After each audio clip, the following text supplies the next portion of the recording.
तो चलो दोस्तों इधर ध्यान देंगे, है ना? क्लियर दिख रहा है, स्क्रीन दिख रही है ना?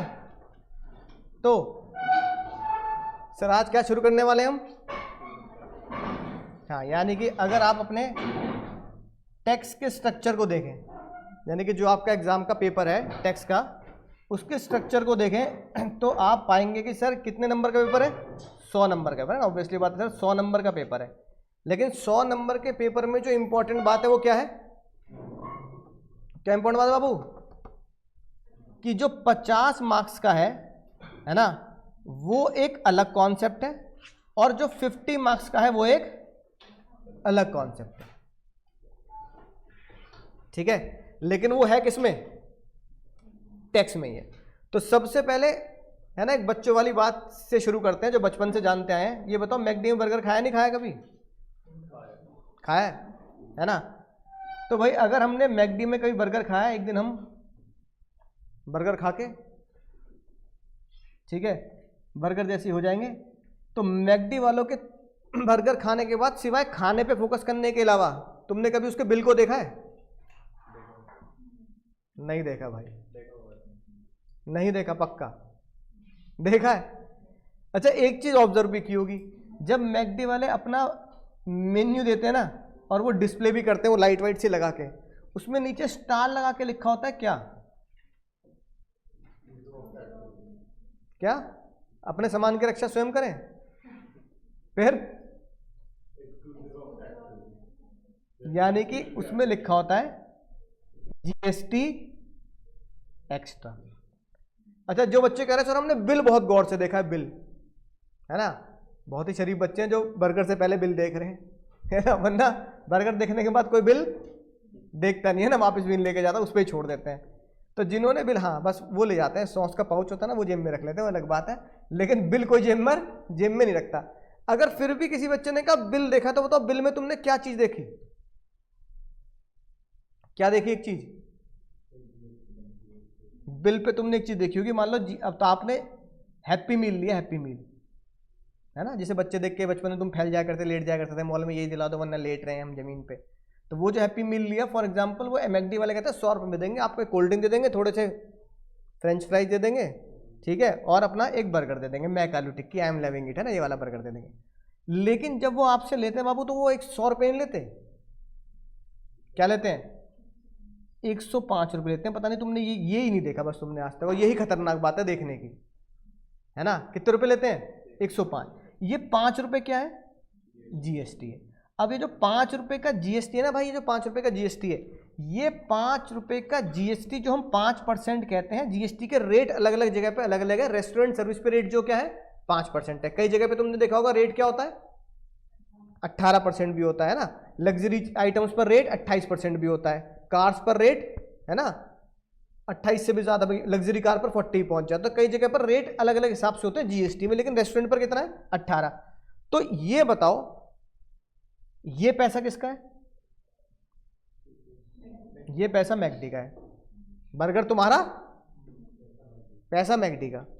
ये पैसा किसका है? ये पैसा हमारी सरकार का है ना, राइट, सरकार का है। अब ये पैसा दिया किसने टोटल? ये तुमने दिया। अब गड़बड़ ये होती है, जो बचपन में हमने सीखी है बात, इकोनॉमिक्स वाले सर की इंसल्ट मत कर देना आप। गड़बड़ ये होती है कि 105 रुपये जो मैंने मैकडी को दे दिए, उसमें जो 5 रुपये सरकार के थे वो सरकार के पास गए या नहीं गए? मैंने तो भरे नहीं सरकार को। ये क्या गड़बड़ होगी भाई? पैसा किसी और का, मजे कोई और ले लेगा। पैसा किसका? हमारा नहीं, गवर्नमेंट का। पैसा किसका बाबू? मजे कौन ले रहा है? मैकडी। तो क्या सरकार तक पहुंचे नहीं पहुंचे? बोलो, सरकार तक पहुंचेंगे नहीं पहुंचेंगे? पहुंचे। कौन पहुंचाएगा? मैकडी पहुंचाएगा। अच्छा, अगर मैकडी ने सरकार तक पैसे नहीं पहुंचाए तो पुलिस हमारे घर पे आ जाएगी, एंटी पुलिस बुला लेगी, पार्टी हुई चलेगी। तो पुलिस कहने का मतलब है जीएसटी के डिपार्टमेंट की जो पुलिस है ना, तो जीएसटी डिपार्टमेंट हमारे घर पे आएगा रेड करने, 5 रुपए निकाले मेरे, बोल कहां जाएगा? मैकडी के पास। यानी पूरी लायबिलिटी किसकी हो गई? पूरी लायबिलिटी 100% किसकी हो गई? मैकडी की हो गई। समझ में ना बात? राइट। इसी कॉन्सेप्ट को बोलते हैं डॉक्ट्राइन ऑफ अनजस्ट एनरिचमेंट। सुना है पहले कभी? क्वांटम मेरिट में सुना पढ़ाया था मैंने ना, doctrine of unjust enrichment. Doctrine मतलब बाबू रूल, डॉक्ट्राइन मतलब रूल, अनजस्ट मतलब जो जस्टिफाइड नहीं है ना, जो जस्टिफाइड नहीं है। एनरिचमेंट मतलब खुद को क्या बना लेना, अमीर बना लेना। एक ऐसा रूल जो कहता है कि खुद को आप अमीर नहीं बना सकते अनजस्टिफाई होके। समझ में आई ना बात, कि जैसे भैया तुम्हारी जेब से पैसे मैंने निकाले, तुम्हारा पर्स मार लिया मैंने, है ना, तो पैसे किसके हैं, तुम्हारे, मजे कौन ले रहा है, मैं। तो ये अनजस्ट एनरिचमेंट है, खुद को बिना वजह दूसरे के पैसे पर अमीर बनाना is doctrine of unjust enrichment. इस कॉन्सेप्ट के हिसाब से अगर ये डॉक्ट्राइन ऑफ अनजस्ट एनरिचमेंट होगा तो इसका मतलब इस पैसे पर अनजस्ट एनरिच नहीं कर सकता मैकडी खुद को। तो फिर सारे के सारे जीएसटी के रूल किस पे लगाए गए, मैकडी पे लगाए गए, कि McD will deposit the tax bye recovering from customer के ऊपर रूल नहीं लग रहे जीएसटी के। तो जब हम जीएसटी पढ़ेंगे तो किसकी नजरों से पढ़ेंगे, बिजनेसमैन की नजरों से पढ़ेंगे, कस्टमर की नजरों से नहीं पढ़ेंगे। कभी तुम्हारे घर पे जीएसटी का नोटिस आया कोई, कभी तुम्हारे घर पे जीएसटी डिपार्टमेंट से कॉल आई नहीं ना, क्या कोई ईमेल आया, नहीं। Reason, GST is applicable on business person, जिसे आप बोलेंगे जीएसटी की भाषा में डीलर। क्या, अब वो डीलर मैन्युफैक्चरिंग भी हो सकता है, होलसेलर भी हो सकता है, रिटेलर भी हो सकता है, पर ग्राहक के लिए नहीं होता। अब क्योंकि ग्राहक ने पैसा किसको दे दिया है बाबू, किसको दे दिया पैसा, मैकडी को दे दिया। मैकडी जाके जमा करेगा, पैसा किसका, मेरा। जमा कौन कर रहा है, जैसे बात है ब्रेकअप से पहले तुमने उससे एक बात बोली थी, दिल मेरा आगे धड़कन तेरी। अरे एक ही है यहाँ पे ब्रेकअप वाली, और भी तो बालक होंगे। दिल मेरा बोलो अरे शर्मा रहे हो, अरे नलायक हो, दिल मेरा धड़कन तेरी। बस ये कॉन्सेप्ट हमारी फाइनेंस मिनिस्टर कौन है, निर्मल, प्यार से बोलते हैं निम्मोताई हमारी, है ना। तो निम्मोताई को बहुत अच्छा लगा, निम्मोताई ने बोला दिल मेरा धड़कन तेरी इस उम्र में अच्छा नहीं लगता कहते हुए, लेकिन मैं ये तो बोल सकती हूं कि पैसा तेरा कमाई मेरी। और मैकडी को बोला पैसा किसी और का जमा तू करेगा। तो दिल मेरा धड़कन तेरी, ऐसी पैसा मेरा, पर लाइन में लग के जमा कौन करेगा, मैकडी करेगा। इससे फायदा किसका है, सरकार का, मेरा या मैकडी का, तीनों का। सरकार का फायदा कैसे, अब अगर मान लो एक दिन में 100 लोग बर्गर खाने आ गए, 100 लोग चिल्लड़ ले लेके लाइन में जाके जमा लग जाए, तो एक तो 100 ट्रांजेक्शन बढ़ेंगी। अब पुराने जमाने में तो क्या होता था, फॉर्म भरते थे, अब तो इलेक्ट्रॉनिक में भी तो आप फिल करोगे, तो 100 ईव क्या भरेंगे, फॉर्म भरेंगे, ठीक है। इसके अलावा मैकडी को बोल दो कि भाई तूने जो भी पैसा इकट्ठा किया ना, एक ही पर्चे पे लिख दे, 100 कस्टमर 5 रुपीज इंटू 100, है ना, 500 रुपए आज के दिन के क्या बन गए, जीएसटी के बन गए, मैं कालू टिक्की के मील पर। तो एक ही ट्रांजेक्शन हुई, किसने करी, मैकडी ने करी, है ना। किसको करी, जीएसटी डिपार्टमेंट को करी। अब एक बात, अगली बात, अगला फायदा सरकार का क्या है, 5 रुपए के चक्कर में मैंने 5 रुपए जमा नहीं किए मैकडी को, अरे तो जितना मुझसे रिकवरी प्रोसीजर में लगाएंगे जीएसटी में, 5 रुपए से ज्यादा खर्च नहीं हो जाएंगे। मुझे ईमेल करेंगे, मुझे बुलाएंगे, मुझसे बातचीत करेंगे, मैं नहीं गया तो मेरे घर पे उतना तो खर्चा हो जाएगा, है कि नहीं बात। तो जितना मुझसे 5 रुपए रिकवर नहीं कर रहे, अब आपको लग रहा है सर 5 रुपए की, हाँ मैंने पूरे साल में एक ही बर्गर खाया था, मजा नहीं आया, उसके बाद मैंने खाया नहीं बर्गर मैकडी का। हो सकता नहीं हो सकता, गुस्सा आ गया तो मैं बेकार बर्गर बना रहे मैकडी वाले, नहीं खा रहा मैं। तो पूरे फाइनेंशियल ईयर में तुमने एक ही बर्गर खाया, 5 रुपए का जीएसटी था, नहीं पे कर रहा मैं। समझ में आई ना बात। होते हैं उल्टे दिमाग के लोग, उनमें से तुम और मैं भी हो सकते हैं। तो इसका मतलब क्या, 5 रुपए के चक्कर में 500 कई हजार रुपए कर देंगे मेरे ऊपर, खर्च कर देंगे, और मुझे ट्रेस करना मुश्किल, और मैकडी को ट्रेस करना आसान। तो सरकार ने बोला भाई 5 उंगलियां घी में सर कढ़ाई में वाली कहावत लगाते हैं, ग्राहक को परेशान नहीं करते कि तुझे ना मैकडी का फॉर्म भरना ना टैक्स जमा करना। मैकडी को लपेट लेते हैं और मैकडी से कहते हैं सबका इकट्ठा जमा कर दे, सबका पैसा एक साथ आ जाएगा। दैट इज वाई दिल मेरा धड़कन तेरी की वजह से, कि पैसा मेरा जमा कोई और करेगा, इसलिए जीएसटी के स्ट्रक्चर को क्या बोलते हैं, इनडायरेक्ट टैक्स। समझ में आ गया बाबू। जीएसटी को इसलिए क्या बोलते हैं, यानी 50 नंबर का आपका जो जीएसटी का टॉपिक है, उसे आप बोल सकते हो कि आपके कोर्स में 50 नंबर का क्या है, इनडायरेक्ट टैक्स है। और अगर मैं बोलूं दिल भी मेरा और धड़कन भी मेरी, है कि नहीं बात। इसका मतलब जिसका टैक्स होगा वही जाके क्या करेगा, जमा करेगा। कोई दूसरे बंदा आपके बिहाफ पर जाकर जमा नहीं करेगा। और अगर मैं जमा नहीं करूंगा तो जीएसटी डिपार्टमेंट स्यू भी मुझे ही करेगा, रेड भी मेरे यहाँ ही होगी, नोटिस और जेल भी, नौबत जो जेल के प्रावधान हम पढ़ते हैं सीए फाइनल में ना, तो जेल और इस तक की नौबत भी मेरे ऊपर आएगी। लेकिन जीएसटी को अगर मैं जमा नहीं करता तो ना पुलिस मेरे घर पे आ रही, ना जीएसटी डिपार्टमेंट मेरे घर पे आ रहा, वो सब किससे वसूलेंगे? मैकडी से वसूलेंगे। लेकिन डायरेक्ट टैक्स में जमा नहीं करता तो ये मेरी पर्सनल लायबिलिटी हो जाएगी। क्या हो जाएगी? पर्सनल लायबिलिटी, और नोटिस भी मुझे आएगा, पेनल्टी भी मुझे भरनी पड़ेगी। इसलिए जो डायरेक्ट टैक्स है, उसको प्यार से क्या नाम दिया गया? Income tax act. क्या नाम दिया गया बाबू? इनकम टैक्स एक्ट बहुत बूढ़ा हो चुका है भाई। कब आया था? 1961। और जीएसटी कब आया था? 2017 में, है ना, एप्लीकेबल हुआ था ना, राइट। अब जो इतना बूढ़ा हो चुका है ना, तो एक भाई सच्चाई है दुनिया की, मृत्यु लोक में जी रहे हैं हम, जो आएगा वो, तो हमारी निम्मो ताई ने इसके जाने की तैयारी कर दी है ना। तो इसकी जगह पर वो एक नया स्ट्रक्चर लेके आ रहे हैं जिसका नाम है डायरेक्ट टैक्स कोड। क्या लेके आ रहे हैं? डायरेक्ट टैक्स कोड लेके आ रहे हैं। घबराने वाली कोई बात नहीं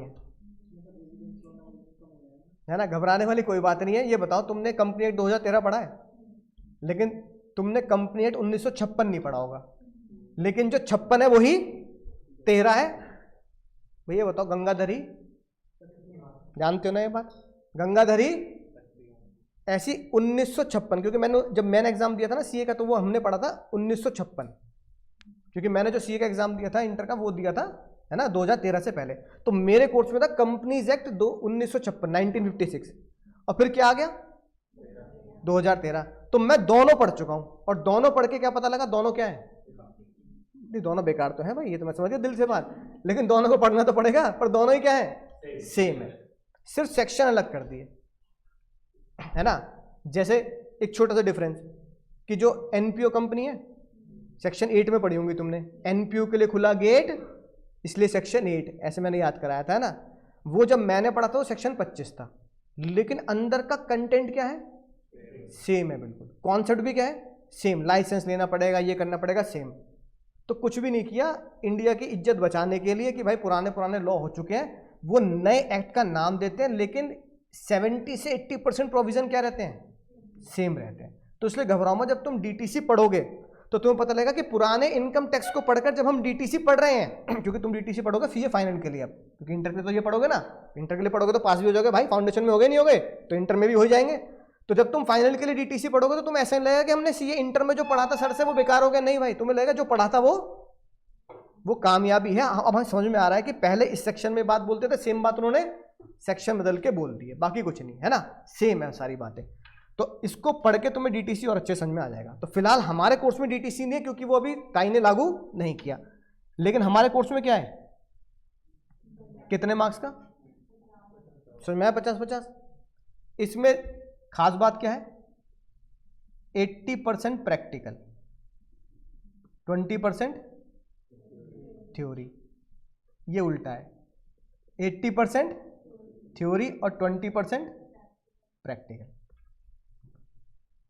इसमें लगते हैं 1 से 1.5 महीना मैक्सिमम, है ना, और इसमें लग जाते हैं 3-3.5 महीने, 4 महीने इसमें लग जाते हैं, है ना। प्रैक्टिकल भी और लेंदी भी है, राइट। और ये थ्योरिटिकल है और छोटा भी है, समझ में बात। तो हम पढ़ेंगे क्या? ये वाले पोर्शन से हम शुरुआत करेंगे। बात समझ में आ रही? इतना समझ में आया कोर्स क्या है हमारा? ठीक है, 50-50 भाग में बांटा गया है, एक आधा डायरेक्ट टैक्स और आधा इनडायरेक्ट टैक्स, राइट। अब जब हम पढ़ेंगे तो सबसे पहली बात, आपको बुक यहीं से मिलेगी, है ना। बुक जो मेरी वाली जिन नोट से मैं पढ़ाऊंगा, कलर नोट से, वही बुक आपको यहीं से मिलेगी। तो कोई और बुक लेने की जरूरत नहीं, कोचिंग की अपनी मेरी वाली बुक मिलेगी। अगली बात, फिर आईसीआई का क्या करना है? नहीं, बरसात आएगी, नाव नहीं बनानी, है ना। आईसीआई के एंड में, क्योंकि बताओ, अगर आईसीआई ने जो आपको मॉड्यूल दिया, जो आपके घर पे आया, और आप उसे ही अगर यूज नहीं करेंगे तो आईसीआई को लगता है आप इंसल्ट कर रहे हैं। किसकी?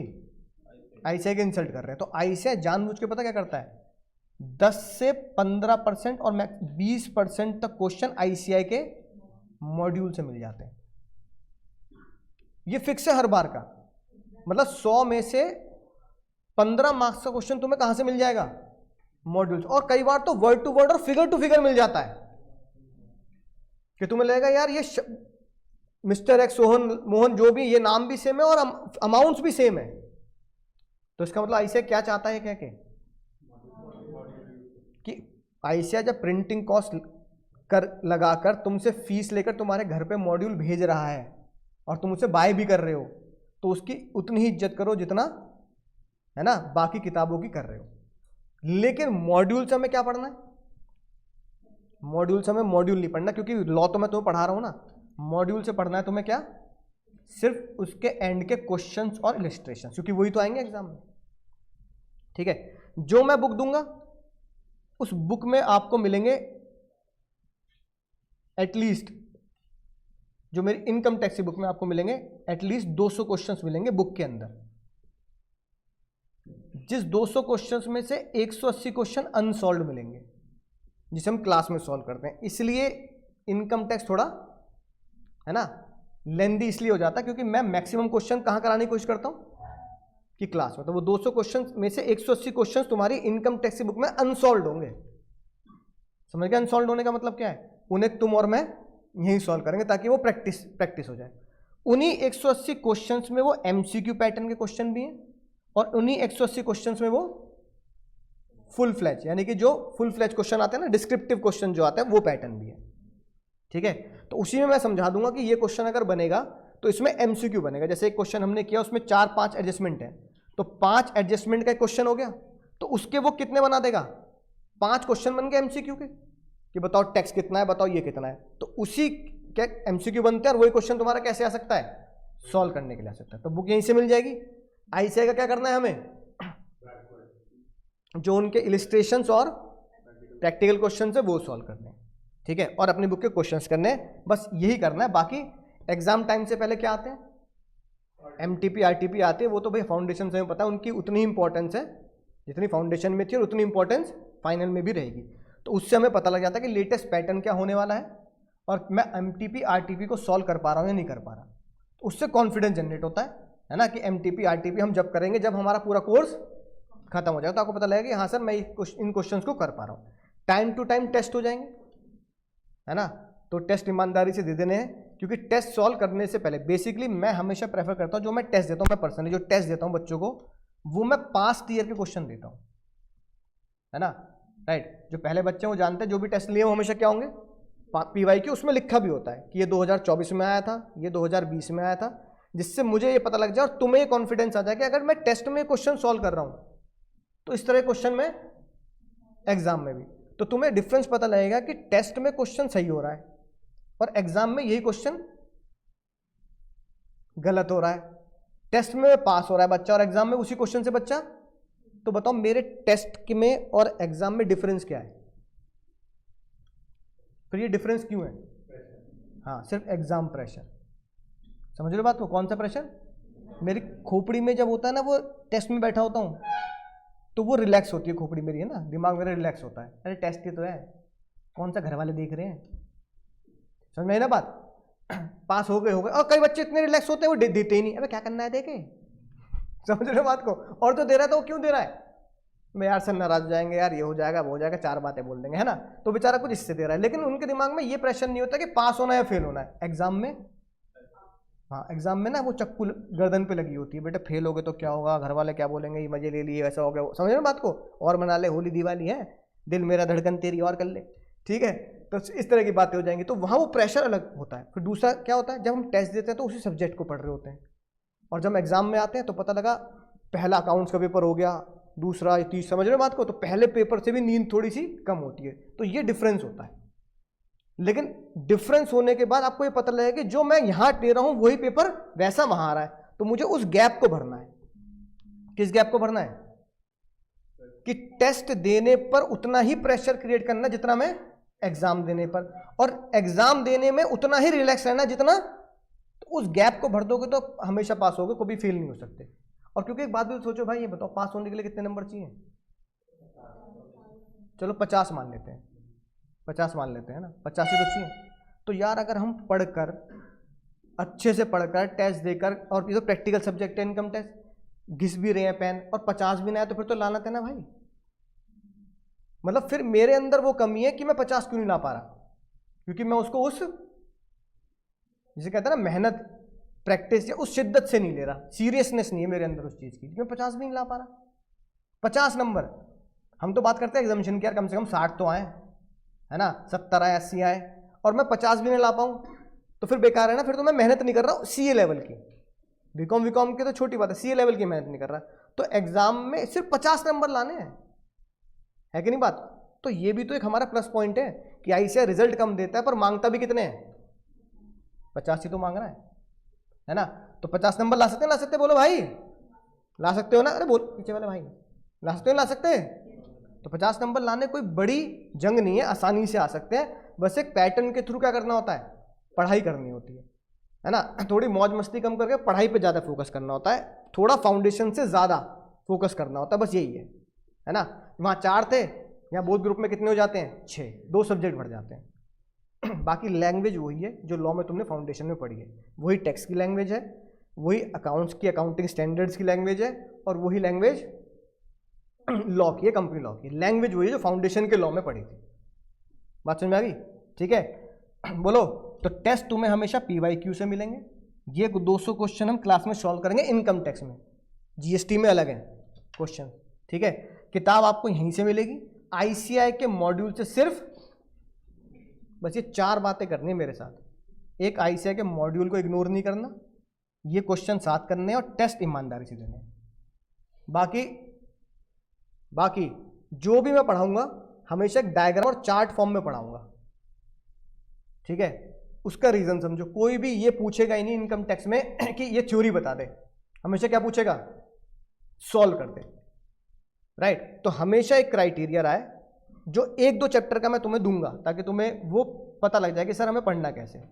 जैसे पहला चैप्टर हम पढ़ेंगे वो ICAI के मॉड्यूल में होगा 100 पेज का, हमारे मॉड्यूल में होगा वो 50 पेज का। ICAI थोड़ा इलिस्ट्रेशन और वो सब थोड़ा ना इलेबोरेट करके लिखता है, और वो 50 पेज का चैप्टर मैं आपको 5 पेज में लिख के दे दूंगा। समझ गए कैसे? उस पूरे चैप्टर का सारे इनकम टैक्स में फॉर्मूले लगने, क्या लगते हैं, तो उस चैप्टर के सारे फॉर्मूले, वो फॉर्मूले अलग होते हैं, वो स्टैट्स जैसे नहीं होते। उस चैप्टर के सारे फॉर्मूले 5 पेज में आ जाएंगे। सिर्फ एग्जाम से पहले 5 पेज पढ़ने, वो पूरा चैप्टर कंप्लीट। फिर क्या करना है, क्वेश्चन ही क्वेश्चन, जितने ज्यादा क्वेश्चन, जितनी ज्यादा वैरायटी क्वेश्चन, उतने ज्यादा पासिंग होने के चांस। समझ गए, राइट।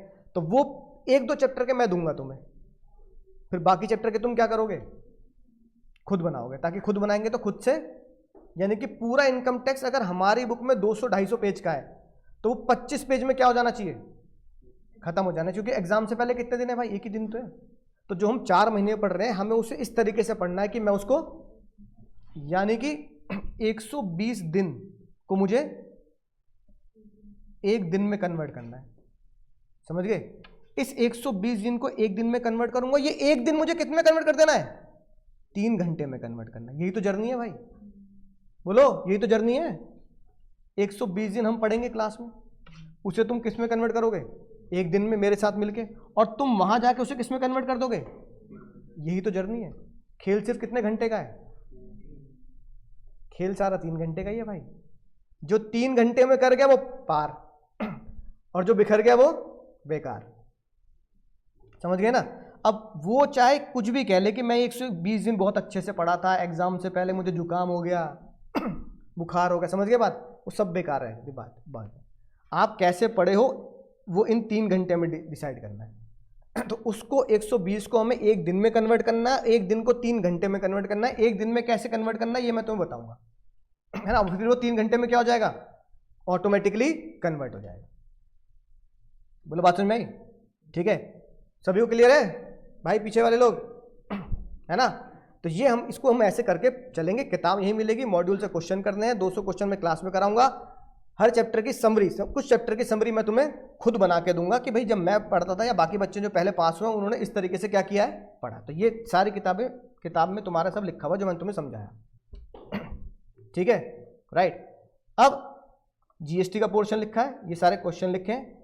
ये ज्ञान की बात एग्जाम में नहीं आएगी कि अब तक हमारे देश में इतने फाइनेंस मिनिस्टर हुए 1947 के बाद, और ये हमारी निम्मोताई जो कह रही है बाल को कुछ नहीं किया, सिलेबस बढ़ाया और कुछ नहीं किया तुम्हारे साथ मैंने, फायदा कुछ नहीं है, तो इन्हें नमस्कार कर लेंगे। ताई हमारे साथ क्या करना, हम पे कृपा करना, सिलेबस बढ़ाई पहले मत जाना, ठीक है मतलब कॉम्प्लिकेटेड करते मत चले जाना।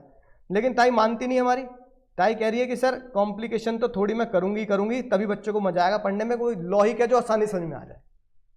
तो आज एक ऐसी चीज पढ़ते हैं जो दुनिया में है ना हर एक बच्चा जानना चाहता है, वो किसी भी देश का, दुबई को छोड़कर, क्योंकि दुबई क्या है, टैक्स फ्री है, बाकी पूरी दुनिया में क्या लगता है, टैक्स लगता है। सर बस सीए बनने के बाद दुबई में नौकरी ढूंढनी है ना, ठीक है, क्योंकि जो दुबई में कमाओगे वो सब कमाने, दुबई मतलब यूनाइटेड एमिरेट्स है ना, यूएई, तो यूएई में अगर कमाओगे तो इनकम टैक्स है ही नहीं, जो कमाया सब तुम्हारा। लेकिन भाई अगर इंडिया में कमाओगे तो ताई कह रही है मिल बांट के खाएंगे, यानी ताई कह रही है जो मेरा है वो तो मेरा है ही, जो तेरा है वो भी मेरा ही है। तो हमने बोला था अगर जो तुम्हारा है वो तुम्हारा है और जो मेरा है वो भी तुम्हारा हो जाएगा, तो कमाने की जरूरत क्या है, मैं कमाने का ही नहीं। ताई ने कहा कमाने का नहीं तो रोजी रोटी कैसे चलेगी, तो मैंने कहा रोजी रोटी चलेगी तो तुम सब रख लोगे क्या। ताई ने कहा नहीं यार नहीं, इतना भी जाती नहीं करनी चाहिए, सब कुछ लूट लो, है ना। तो ताई ने बताओ क्या किया, ताई ने बोला कि मैं एक ऐसा अमाउंट बताऊंगी, है ना बाबू, क्या बताऊंगी, ऐसा अमाउंट बताऊंगी जिस पर मैं भारतीय नागरिकता वाले लोगों से, भारतीय रेजिडेंट से, जो इंडिया में क्या है रेजिडेंट, इंडियन रेजिडेंट लोगों से मैं उस पर टैक्स नहीं लूंगी, है ना, टैक्स माफ। तो ताई ने उसे बोला कि मैं क्या कर दूंगी, कुछ टैक्स को क्या कर दूंगी, एग्जेम्प्ट कर दूंगी। इतनी बात समझ आ रही, क्या करूंगी भाई, एग्जेम्प्ट कर दूंगी। वो लोग मेरी नजरों में गरीब हैं, गरीब लोग, छोटे लोग, है ना, तो क्या बेइज्जती सह लेंगे, बोलो, हाँ बिल्कुल सही बात, सहेंगे, क्यों नहीं सहेंगे। अरे जो बेइज्जती से, दिल पे नहीं लेनी बात, दिल पे नहीं लेनी, कैलकुलेटर पे लेनी है। कहाँ लेनी है, कैलकुलेटर के हिसाब से टैक्स बन रहा है, नहीं बन रहा, नहीं बन रहा। अगर नहीं बन रहा और बेइज्जती सह के नहीं बन रहा तो भाई बेइज्जती सह लो। हिंदुस्तान की कहावत है, मुसीबत में गधे को भी, हाँ, तो बेइज्जती सह लो। ताई ने कहा मेरी नजरों में गरीब लोग वो हैं जो साल में कितना कमाते हैं, नहीं भाई, ये जो अच्छा 12 अच्छा बजट सुन लिया होगा अभी, अच्छा ओके समझ गया भाई, है ना, बजट सुन लिया होगा तुम सबने, इसलिए कह रहे हो, ऐसी ऐसी बहकी बहकी बातें कर रहे हो। जो तुमने बजट देखा ना, जिसकी तुम बात कर रहे हो, कितने माफ हो जाएंगे, जो तुम बोल रहे हो 12 लाख है ना, ये लगता है मई वाले अटेम्प्ट में। कौन से वाले अटेम्प्ट में बाबू, हाँ, जो अगले साल बच्चा मई में पेपर देगा, है ना। तो जो सितंबर में पेपर दे रहा है और जो जनवरी में पेपर दे रहा है, उसके एग्जाम में लॉ लगता है या टैक्स लॉ लगता है, जो ताई ने बोला था इस वाले बजट, इस वाली फरवरी के बजट में नहीं, पिछली वाली फरवरी के बजट में, समझ गए बाबू। तो जो तुमने लेटेस्ट पढ़ा वो अच्छी बात है, नॉलेज के लिए होना चाहिए, कि कोई पड़ोसी पूछे तो इंसल्ट ना हो, है ना। पड़ोसी पूछ ले और तुम बता दो पुराना, तो बेइज्जती हो जाएगी। पड़ोसी पूछे तो लेटेस्ट बताना कि भाई 12 लाख तक माफ है, जैसे तुमने बोला। लेकिन एग्जाम में आएगा तो ये वाला लॉ नहीं आएगा जो ताई ने अभी अभी बजट में बोला। ताई ने बोला सितंबर जनवरी तक मैं कौन सा बजट लगाऊंगी, जो पिछले साल दिया, तो हमें वो वाला लॉ पढ़ना है। तो ताई ने बोला कितने रुपए माफ करूंगी, हाँ वही तो बताओ, धीरे धीरे पढ़ेंगे, है ना, धीरे धीरे प्यार को बढ़ाना, ये वाला गाना गाते हुए धीरे धीरे प्यार को बढ़ाएंगे।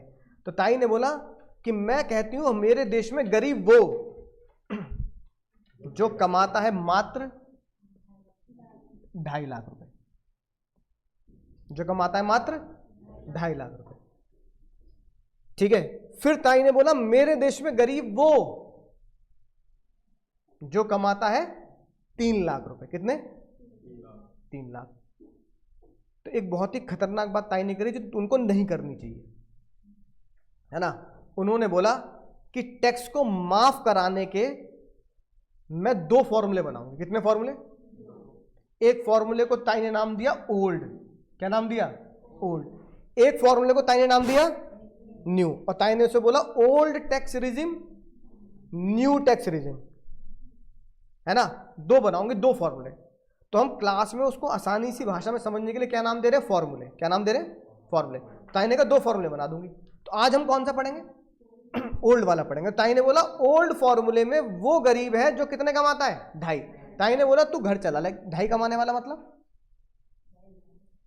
साल का और महीने का मोटा मोटी 20,000 रुपए। ताई कह रहे 20,000 रुपए तू घर चला ले। ओ भाई तू क्या चला ले? घर चला, देश मत चला। तू, तेरी बस की नहीं है देश चलाना, तू क्या चला? मुंह पे बेइज्जती कर दी। बोलो बेइज्जती सहेंगे नहीं सहेंगे? सहेंगे भाई, सहेंगे, है ना, सहेंगे। तो ताई ने बोला 2.5 लाख तक माफ। होश में सुनना, 2.5 लाख तक माफ हो गया। अब भाई हुआ ये, मान लो तुम में से एक बालक सीए इंटर करके कहां पहुंचा? फाइनल से पहले ट्रेनिंग आर्टिकलशिप में। आर्टिकलशिप में उसका जो स्टाइपेंड था, उसका स्टाइपेंड बैठ रहा था शगुन का 2,51,000 रुपए। फिर भैया हमने ताई को देखा, ताई ने हमें देखा, आंखों आंखों में इशारे हो गए। ताई ने बोला पूरी बात सुन ले पहले, 2.5 तक माफ है। अगर 2.5 लाख से 5 लाख के बीच में कमाएगा ना तो 5% का टैक्स दे दियो। हमने बोला ताई बात पूरी कर देना, बीच बीच में ना दर्द सा होता दिल में, बाद में बीच में बताती हूँ। ताई ने कहा चल बात पूरी कर देती हूँ। जो 5 लाख से 10 लाख के बीच में कमाएगा या 10 लाख तक कमाएगा वो 20% का टैक्स, और बाबू जो अब 10 लाख रुपए कमाएगा वो देगा 30% का टैक्स। और फिर ताई ने बोला जो 2.5 लाख तक कमाएगा, कितने कमाएगा? उससे कोई टैक्स नहीं है, निल टैक्स। मतलब उसके ऊपर परसेंटेज, निल का मतलब 0% लगाऊंगे, उसके ऊपर कोई परसेंटेज नहीं लगेगी, उसके ऊपर माफ हो गया तो एग्जेम्प्ट हो गया भाई। और बताओ, अब तुम्हारे जो सीए सर थे वो इतने खतरनाक थे कि उन्होंने तुम्हारा स्टाइपेंड का पैकेज ऐसा बनाया कि तुम्हारी सैलरी कितनी निकल के आ रही है? अब 2,51,000 निकल के आ रही है, तो 2,51,000 रुपए यहां बैठ रहे नहीं बैठ रहे बाबू?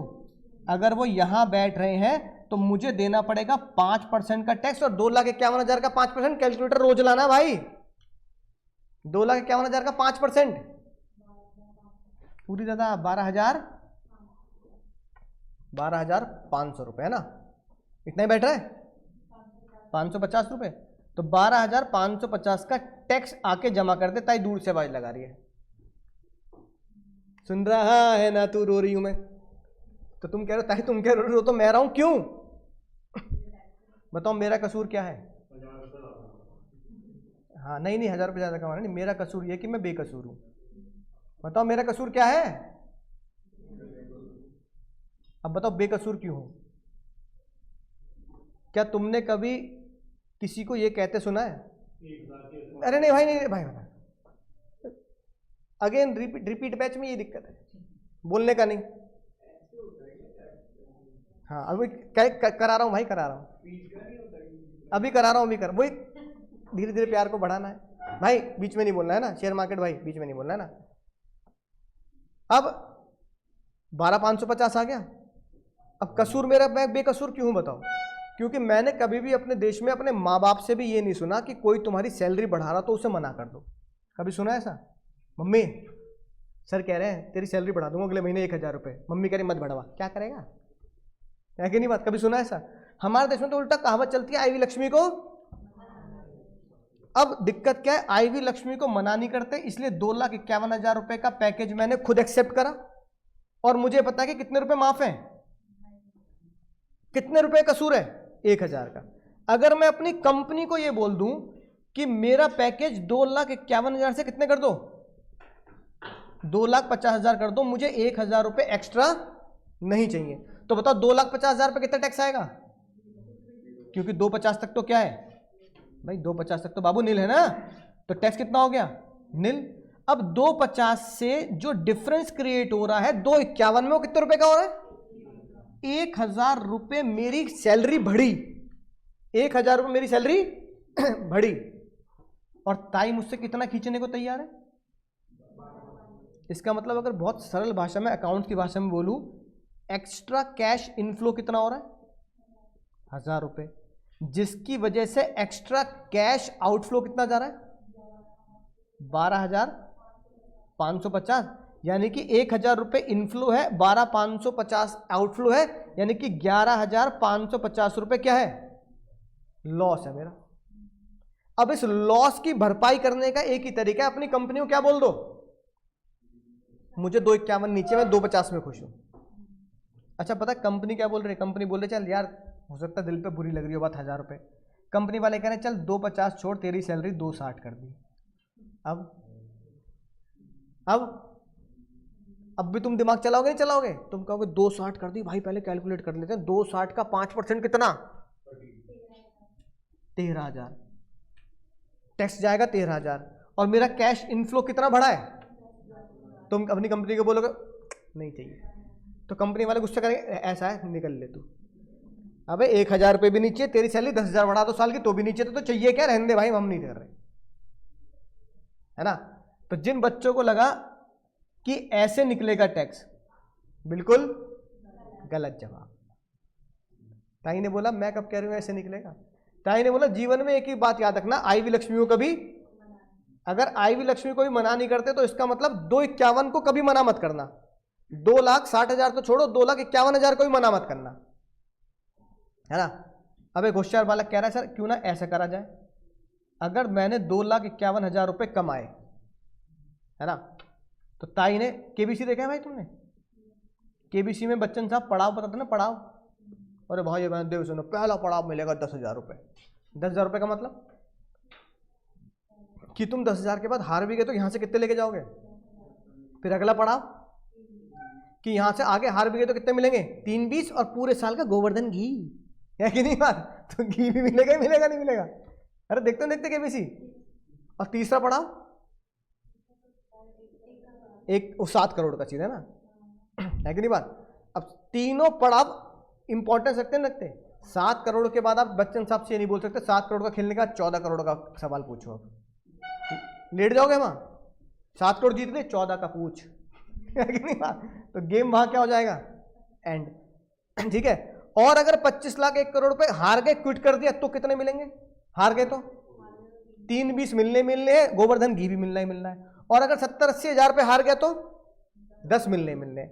यानी कि हर पड़ाव की अपनी अहमियत होती है, इसलिए ताई ने बोला मेरे हर पड़ाव की उतनी ही अहमियत रखना जितना बच्चन साहब के केबीसी में होती है। तो पहला पड़ाव 2.5 लाख, दूसरा पड़ाव 5 लाख, और तीसरा पड़ाव बाबू 10 लाख। तीनों पड़ाव लिखने हैं जब हम सॉल्व करेंगे क्वेश्चन। प्रैक्टिकल है सारा, थ्योरी कुछ भी नहीं है ना।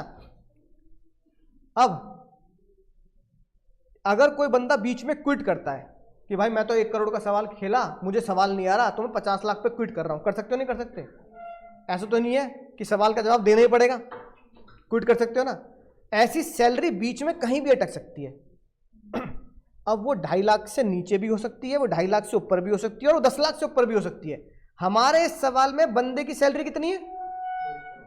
251 है। तो बताओ बिजली कहां गिरेगी? बच्चन साहब क्या बोलेंगे? भाइयों बहनों ये क्विट करना चाहते हैं, ताले बस्ती रहनी चाहिए इनके लिए, बहुत उम्दा खेले आप। कितने रुपए पे उम्दा खेले? तो बिजली यहीं गिरेगी ना। तो मैंने यहां पे लिख दिया 2,51,000, यानी कि ये इसके आगे के पड़ाव मेरे लिए क्या हो गए? इररेलेवेंट हो गए। यानी मुझे यहीं तक क्वेश्चन सॉल्व करना है। अब ताई ने मुझे एक वादा किया था, ताई ने बोला था बेइज्जती करके तेरी बस की नहीं है देश चलाना, तू घर चला ले, छोटे लोग घर चला लो। बेइज्जती सही नहीं सही? और जब बेइज्जती हमने इतनी सह ली तो हमने बोला ताई जब इतनी बेइज्जती तुमने कर दी हमारी, तो एक बात सुनो, अगर तुमने बोल दिया ना घर चला ले, तो घर ही चलाऊंगा, देश नहीं चलाऊंगा। इसका मतलब दिल पे ले ली बात। 2.5 तक तुमने बोला माफ, तो 2.5 तक। अब इसके आगे भी कूदूंगा तो 2.5 पे टैक्स नहीं दूंगा। बात जा रही घुटनों में? जा रही नहीं जा रही बात? इसका मतलब जब ताई ने 251 पे टैक्स मंगाया मुझसे, तो मैंने क्या किया? 2.5 लाख रुपए मटके में बांध के अपने घर के आंगन में गाड़ दिए। मैंने कहा ताई 2.5 लाख रुपए तो घर में मटके में गाड़ के आया हूं मैं, निकालूंगा ही नहीं बाहर वहां से, क्योंकि तुमने बोला था घर चला ले देश मत चला, तो घर चलाऊंगा नहीं चलाऊंगा। अब ताई के मुंह से वादा निकल गया, तो हमारे देश में गाना बजता है जो वादा किया वो निभाना पड़ेगा। ताई ने कहा चल भाई कोई बात नहीं। मैंने जब बोल दिया था कि 2.5 लाख तक टैक्स नहीं लूंगी, तो अब ये बोल दिया 2.5 लाख तक टैक्स नहीं ले रही। ठीक है बाबू, 2.5 लाख तक टैक्स नहीं ले रही। अब जब 2.5 लाख तक टैक्स ले ही नहीं रहे हैं, तो 0 से 2.5 तक नील। तो जब मैं ताई की कुर्सी पे जाऊंगा यानी कि जब मैं इनकम टैक्स दफ्तर में जाऊंगा और मैं अपनी इनकम 251 दिखाऊंगा, तो बताओ ताई की कुर्सी पे कितने रुपए रखोगे? 1000 रुपए, क्योंकि 250 तो कहां काट रखे हैं? 250 तो घर के आंगन में गड़े हुए। ताई ने क्या बोला 250 तो माफ है। तो मैंने कहा ताई तुमने बोली 250 माफ है ना, 250 माफ हो गए, 1000 रुपए लाया। अब ताई क्या ना करे, जुबान दे दी थी भाई। अब ताई अपने ही जाल में फंस गई, क्योंकि ताई ने जुबान दी थी 2.5 तक टैक्स लूंगी, तो हमने 2.5 तक टैक्स देना ही नहीं है। तो ताई बोल रही है 2.5 तक नहीं देना ना, तो नालायक कम से कम उसके ऊपर पे तो दे दे। तो बताओ 2.5 से ऊपर कितने एक्स्ट्रा कमाए? तो 2.5 से ऊपर एक्स्ट्रा कमाए मात्र 1000 रुपए। फिर हमने बोला ताई अब बताओ 2.5 से 5 के बीच में ही तो पड़ता है 251। तो 2.5 से 5 के बीच में अगर 251 पड़ रहा है, तो 2.5 से 5 के बीच में आप कितना टैक्स बोलती हो? और 5 से 10 के बीच में कितना बोलती हो? और 10 से ऊपर पे कितना बोलती हो? तो मेरी 251 की कमाई 2.5 से 5 के बीच में है ना, तो रेट कौन सा दूंगा? ताई ने कहा चल कोई बात नहीं भाई, कोई बात नहीं, टैक्स का रेट बोल 5%।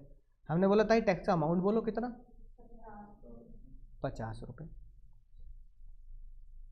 समझ गए बाबू? तो 12,550 नहीं देने, कितने देने? अब भाई ताई कह रही भाई इतनी तो शर्म कर लोगे, अब तूने कितने रुपए कमाए एक्स्ट्रा? 1000 में से कितने मांग रही हूं भाई? 950 तो तेरे ही हैं। जमते नहीं जमती बात? तो इससे हमने एक खतरनाक बात सीखी कि टैक्स जो होता है ना, वो हमेशा किस पे निकलता है?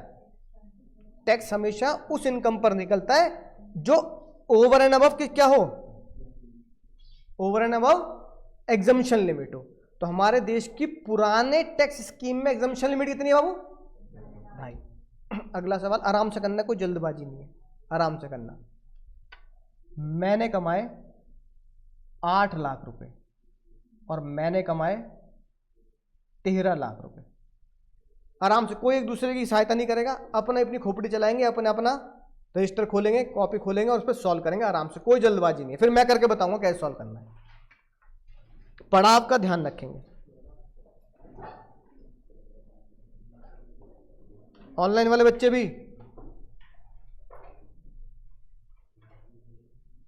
सुकीना खुद सॉल्व करेंगे, आप भी।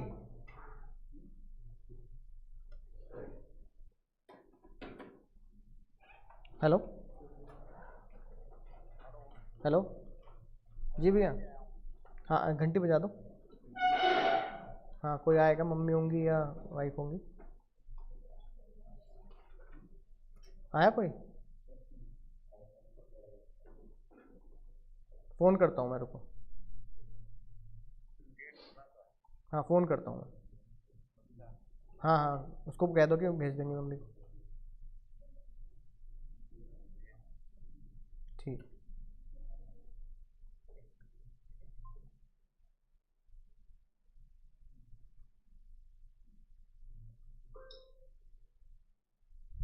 आठ लाख 13 लाख।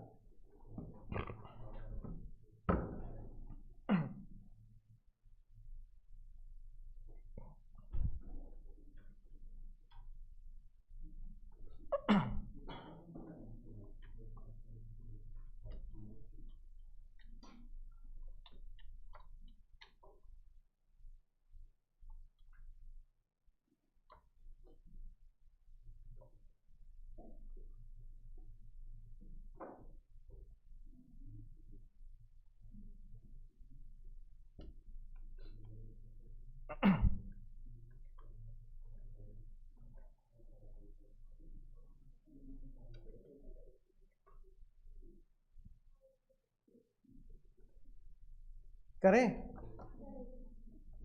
हाँ कोई नहीं, करो।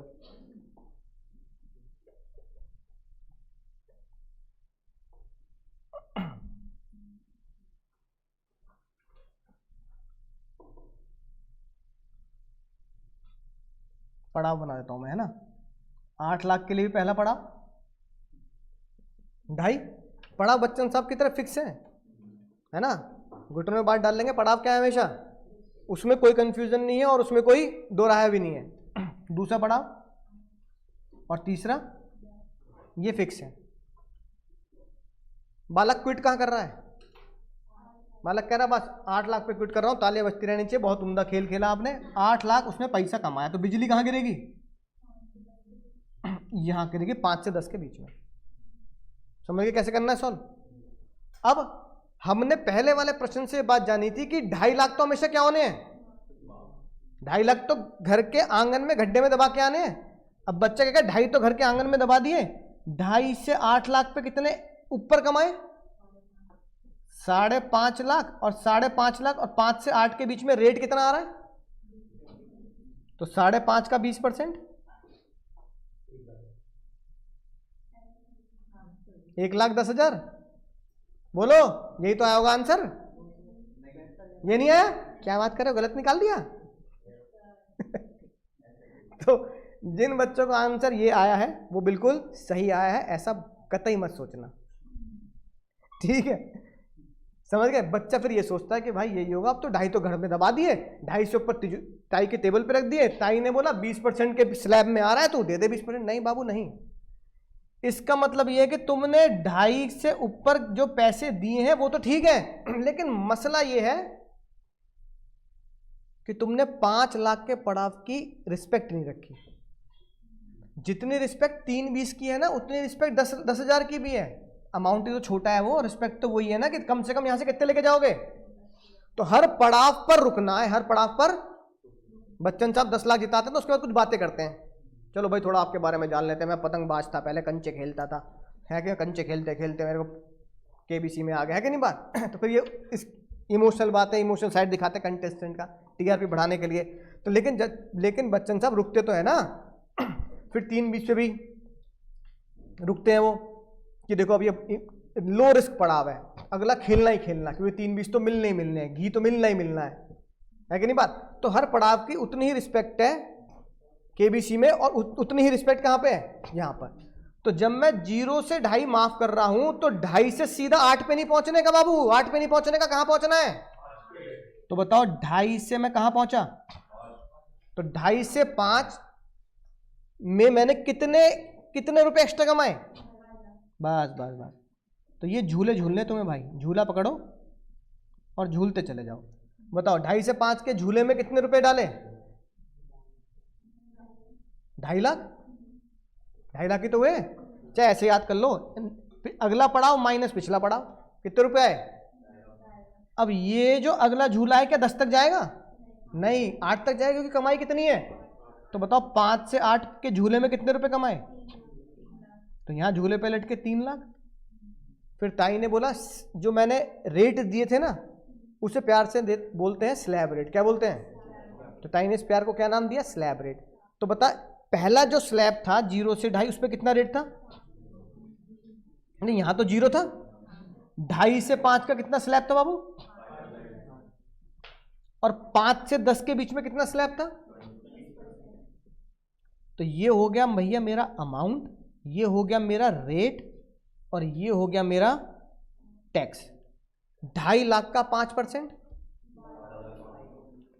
3 लाख का 20%, टोटल बाबू टोटल कितना हो गया,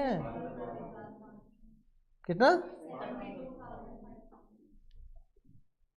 समझ गए। बोलो सिंपल, सिंपल है कि नहीं है। कुछ भी नहीं करना, एक चीज याद रखनी है, झूले झूलने बस सावन के महीने में। तो यानी जितना ऊपर की तरफ झूला जा रहा है उसके डिफरेंस पे टैक्स देना है। आखिरी सवाल, 13 लाख तो निकाल दोगे अब, तो बताओ 13 लाख,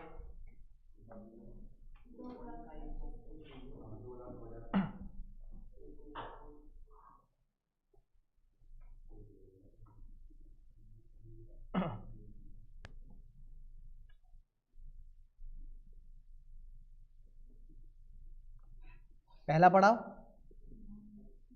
दूसरा पड़ाव बाबू, तीसरा पड़ाव। लेकिन इस बार गेम क्विट का हो रहा है, उससे भी अगले पड़ाव पर 13 लाख। तो ताई कह रही है 10 तक तो मैं मान रही हूं, लेकिन जितने तू कमा रहा है टैक्स तो उतने पे ही देगा। झूले बनाने नहीं बनाने, मतलब पहले झूले पे कितने रुपए झूलने हैं, अगले झूले पे कितने रुपए झूल रहे हैं, उससे अगले झूले पे कितने झूल रहे हैं। स्लैब के रेट तुम्हें याद है, सिंपल रेट है 5%, 20, 30%। तो बताओ 2.5 लाख का 5%। अभी आज की क्लास में तुम्हें टिप्स पे याद हो जाएगा, कैलकुलेटर की जरूरत नहीं पड़ेगी, क्योंकि पहले 2.5 लाख पर कितने बैठेंगे हमेशा, 12,500। 5 लाख का 20%, और भाई 3 लाख का 30%। Total tax total 2 lakh.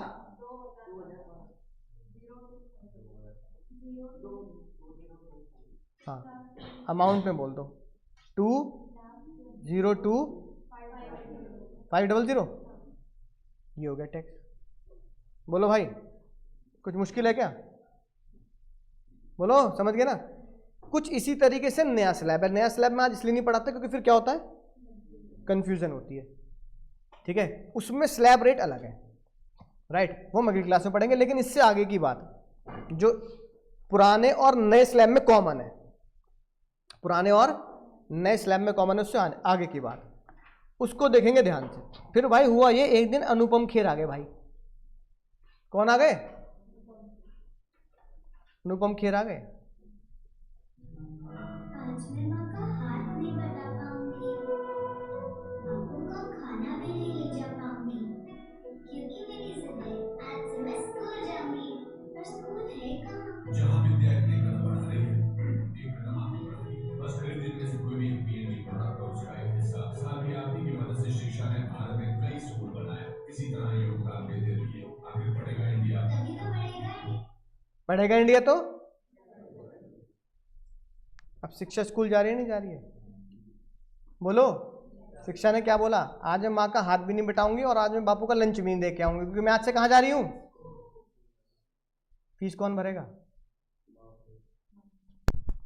Fees कौन भरेगा, हम भरेंगे। बोलो, अरे सही में घूर रहे हो मुझे, हम भरेंगे। कैसे भरेंगे, नहीं नहीं नहीं नहीं नहीं भाई नहीं, हम कैसे भरेंगे, हम बिना सामान खरीदे नहीं, मेहनत करके भी नहीं, टैक्स भर के। कैसे भर के, अब शिक्षा जिस स्कूल में जा रही है वो स्कूल कौन बनवाएगा, गवर्नमेंट। शिक्षा जिन टीचर से पढ़ रही है उनकी सैलरी कौन देगा, गलत जवाब। शिक्षा जिस स्कूल में जा रही है वो बिल्डिंग कौन बनवाएगा, हम। और शिक्षा जिस टीचर से पढ़ रही है उसकी सैलरी भी कौन देगा, हम देंगे। क्योंकि शिक्षा कह रही है कि जब मेरे माँ बाप मुझे पढ़ा ही नहीं सकते तो मुझे ऐसे स्कूल में पढ़ना पड़ रहा है जहां पर फीस ना ली जाती हो, है ना। तो भाई जैसे गरीब होते हैं बेचारे फीस नहीं दे सकते, ठीक है ना, तो उनको क्या करना पड़ता है, गवर्नमेंट स्कूल में फीस होती नहीं, बल्कि क्या होता है, मिड डे मील में थोड़ा बहुत खाना वाना ही मिल जाता है, होता नहीं होता। तो जिनके माँ बाप बेचारे घर ना चला पा रहे हो, खाने पीने के लिए घर में ना हो, तो वो स्कूल कैसे भेज देंगे, है ना। अपने गाँव वाँव देखो, है ना, जिनके पास इतनी गरीबी होती है स्कूल कैसे भेज देंगे, तो स्कूल के पैसे कौन भरेगा। तो तुम भी इमोशनल हो गए, मैं भी इमोशनल हो गया, है ना। आंसू पहुंच रहे बेचारे कई बच्चे, कह रहे हम भरेंगे, पर अब कैसे भरें। एक तरीका तो ये है कि भाई तुम इतना बढ़िया पढ़ लो, इतना बढ़िया तुम्हारा सैलरी पैकेज बढ़िया हो जाए कि 2-4 बच्चों को क्या कर दो, तुम पढ़ाई दो। पूरे स्कूल को ना पढ़ा, 2-4 को तो पढ़ाई सकते हो भाई, है ना, राइट, बिना रील बनाए है ना कि फीस भर दी भाई मैंने बच्चे की, इतना कमाओ तो भाई भरी भी जा सकती है फीस। लेकिन अगर इतना नहीं कमा रहे तो ताई ने क्या बोला, मैं खुद भरवा लूंगी फीस। तो ताई ने कहा शिक्षा स्कूल जा रही है, स्कूल के पैसे, स्कूल की फीस, स्कूल का इंफ्रास्ट्रक्चर, टीचर की फीस, किताबें, मिड डे मील, खाना, ड्रेस, सब किसकी तरफ से मिलता है, सरकार की तरफ से मिलता है, तो तुम भरोगे पैसे। तुमने कहा ताई गलत बात है, पहले इतना टैक्स ले रही हो फिर और ले रही हो। तो ताई ने बोला शिक्षा के स्कूल की फीस तुम्हें भरनी है, और वो फीस पता कितनी है, मात्र 3%। कितना, सुन तो लो मेरी बात, कितने परसेंट बाबू, 3। अब ताई ने बोला सुन, सुन साहिबा सुन प्यार की धुन, ये बता ज्यादा बगावत करी, बन रहा हो कभी अपने आप को रीबल, है ना, ज्यादा बगावत करी तो 3% लगा दूंगी 8 लाख पर, 13 लाख पर। हमने कहता है इतना जुर्म क्यों कर रही हो? फिर तो यही बोल दो ना, यहाँ टैक्स हो गया कितना, 5% की जगह 8%, और वहां कितना हो गया 20 की जगह 23। तो उसने कहा ताई करी, इसलिए बगावत से पहले सुन ले, कभी धरना मोमबत्ती है ना, इनसे पहले सुन ले। 3% मैं तेरे इनकम पे नहीं लगा रही, 3% लगा रही हूं किस पर, टैक्स पर। और ताई ने इस प्यार को पता क्या नाम दिया, एजुकेशन सेस। क्या नाम दिया बाबू, cess is also the tax, है ना, which is applicable on income tax. एक तरीके से टैक्स ऑन टैक्स का कॉन्सेप्ट है। टैक्स कितना निकला 50 रुपए, शिक्षा के कितने जोड़ दिए, तो 50 का 3% निकालना है। तो बताओ 50 का 3% कितना हो भाई, सेम। ताई ने बोला बुरा मत मानना भाई, बुरा ना मानो, होली आ रही है, बुरा मत मानना। ज्यादा बुरा मानोगे तो ये 3% जो एजुकेशन सेस है ना, वो 8 लाख पे लगा दूंगी। हमने कहा ताई चलो कोई बात नहीं, ऐसे गुस्सा मत करो, बताओ कितने पे लगाओगे। ताई ने बोला 8 लाख पे नहीं लगा रही, किस पे लगा रही हूँ, 72,500 पे लगा रही हूँ। तो 72,500 का 3% बाबू 2175, ये ऐड कर दिया। और फिर यहां भी ऐड कर दो एजुकेशन सेस 2 लाख, है ना, 2,500 का 3% 60, यानी ताई ने एक और जाति करी हमारे साथ। जो टैक्स ले रही है वो तो ले रही है, साथ में उसके ऊपर एजुकेशन सेस लगा रही है, शिक्षा की वीडियो दिखाकर हमें इमोशनल करके। एक बात देखो, शिक्षा स्कूल जाएगी नहीं जाएगी, बोलो भाई। अब भाई एक दिन जब शिक्षा स्कूल जा रही थी ऐसे, और भाई भागते भागते शिक्षा गिर गई, शिक्षा के घुटने छिल गए, छिल गए नहीं छिले घुटने। अब शिक्षा के जब भागते भागते घुटने छिल गए, तो भाई घुटनों पे जो मरम पट्टी बीटाडिन लगाएगा वो कौन लगाएगा, स्कूल के मैडम नहीं, डॉक्टर नहीं, हम। बीटाडीन कौन लगवाएगा, और जो पट्टी बंधेगी वो कौन, और जो डेली उससे घुटनों की ड्रेसिंग होगी बीटाडीन की वो कौन, हम। हमने कहा ताई ये क्या नाटक है। ताई ने बोला अरे बच्चा स्कूल जा रहा तो पढ़ेगा खाली, स्पोर्ट्स भी तो खेलेगा। अब शिक्षा गिर गई, चोट लग गई, उसकी सेहत का ख्याल कौन रखेगा। हमने कहा ताई कर लो जो करना है कर लो, बोलो आगे, समझ गए ना। ताई ने कहा एक तरह का टैक्स और लगाऊंगी शिक्षा के सेहत के लिए, कि स्कूल में उसकी सेहत क्या रहे, सेहतमंद रहे। कल को ये ना बोल दे सरकारी स्कूल में जाके शिक्षा बीमार पड़ेगी, ना ना ना, सरकारी स्कूल में जाके शिक्षा की शिक्षा भी बढ़िया हुई और शिक्षा की सेहत भी अच्छी थी। इसलिए ताई ने एक तरह का और टैक्स लगाया जिसे नाम दिया हेल्थ सेस। बाबू क्या नाम दिया, लेकिन ताई ने बस एक ही अच्छी बात करी। ताई ने बोला चल रो मत, 3% नहीं लगा रही, कितना लगा रही हूं, और वो भी किसका, टैक्स का। टैक्स कितना है हमारे पहले केस में, तो 50 रुपए का 1% लगा रही हूं, 2.5 लाख का 1% नहीं लगा रही। तो बताओ 50 रुपए का 1% 5 पैसा, 50 पैसा मतलब, है ना। यहां पर बाबू 1% 72,500 का 725, और यहां पर 1% हेल्थ सेस। हमने बोला अब ताई और भड़ास निकाल लो हमारे ऊपर। ताई ने कहा बस कोई दिक्कत नहीं, बाकी मैं संभाल लूंगी। टोटल टैक्स लायबिलिटी तेरी इतनी होगी, यानी टैक्स का मतलब सिर्फ स्लैब रेट नहीं होता, टैक्स का मतलब health cess plus education cess भी। तो यहां टोटल आंसर कितना आएगा भाई हमारा, 52 रुपए टैक्स। यहां टोटल आंसर कितना आएगा 75,400, और यहां पर आंसर कितना आएगा 21। ये है फाइनल आंसर। बोलो भैया समझ में आ रही है बात, बोलो समझ गए sir.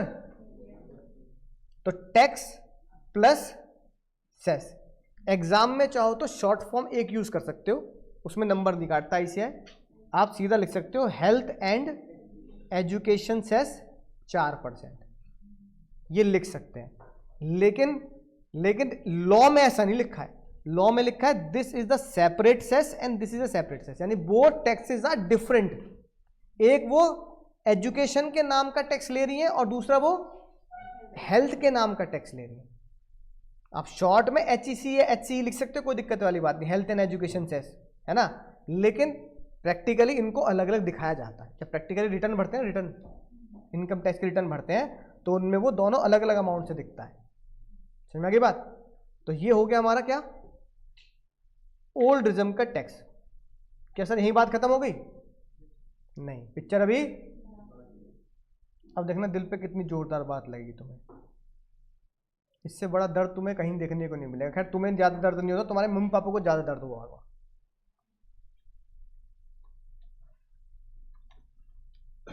Slab rate of year 13-14,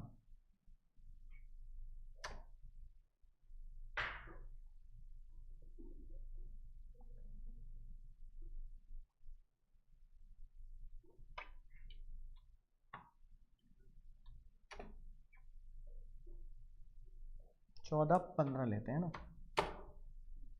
देखना भाई 2014-15 10 साल हो गए ना इस बात को। कितने रुपए का स्लैब है?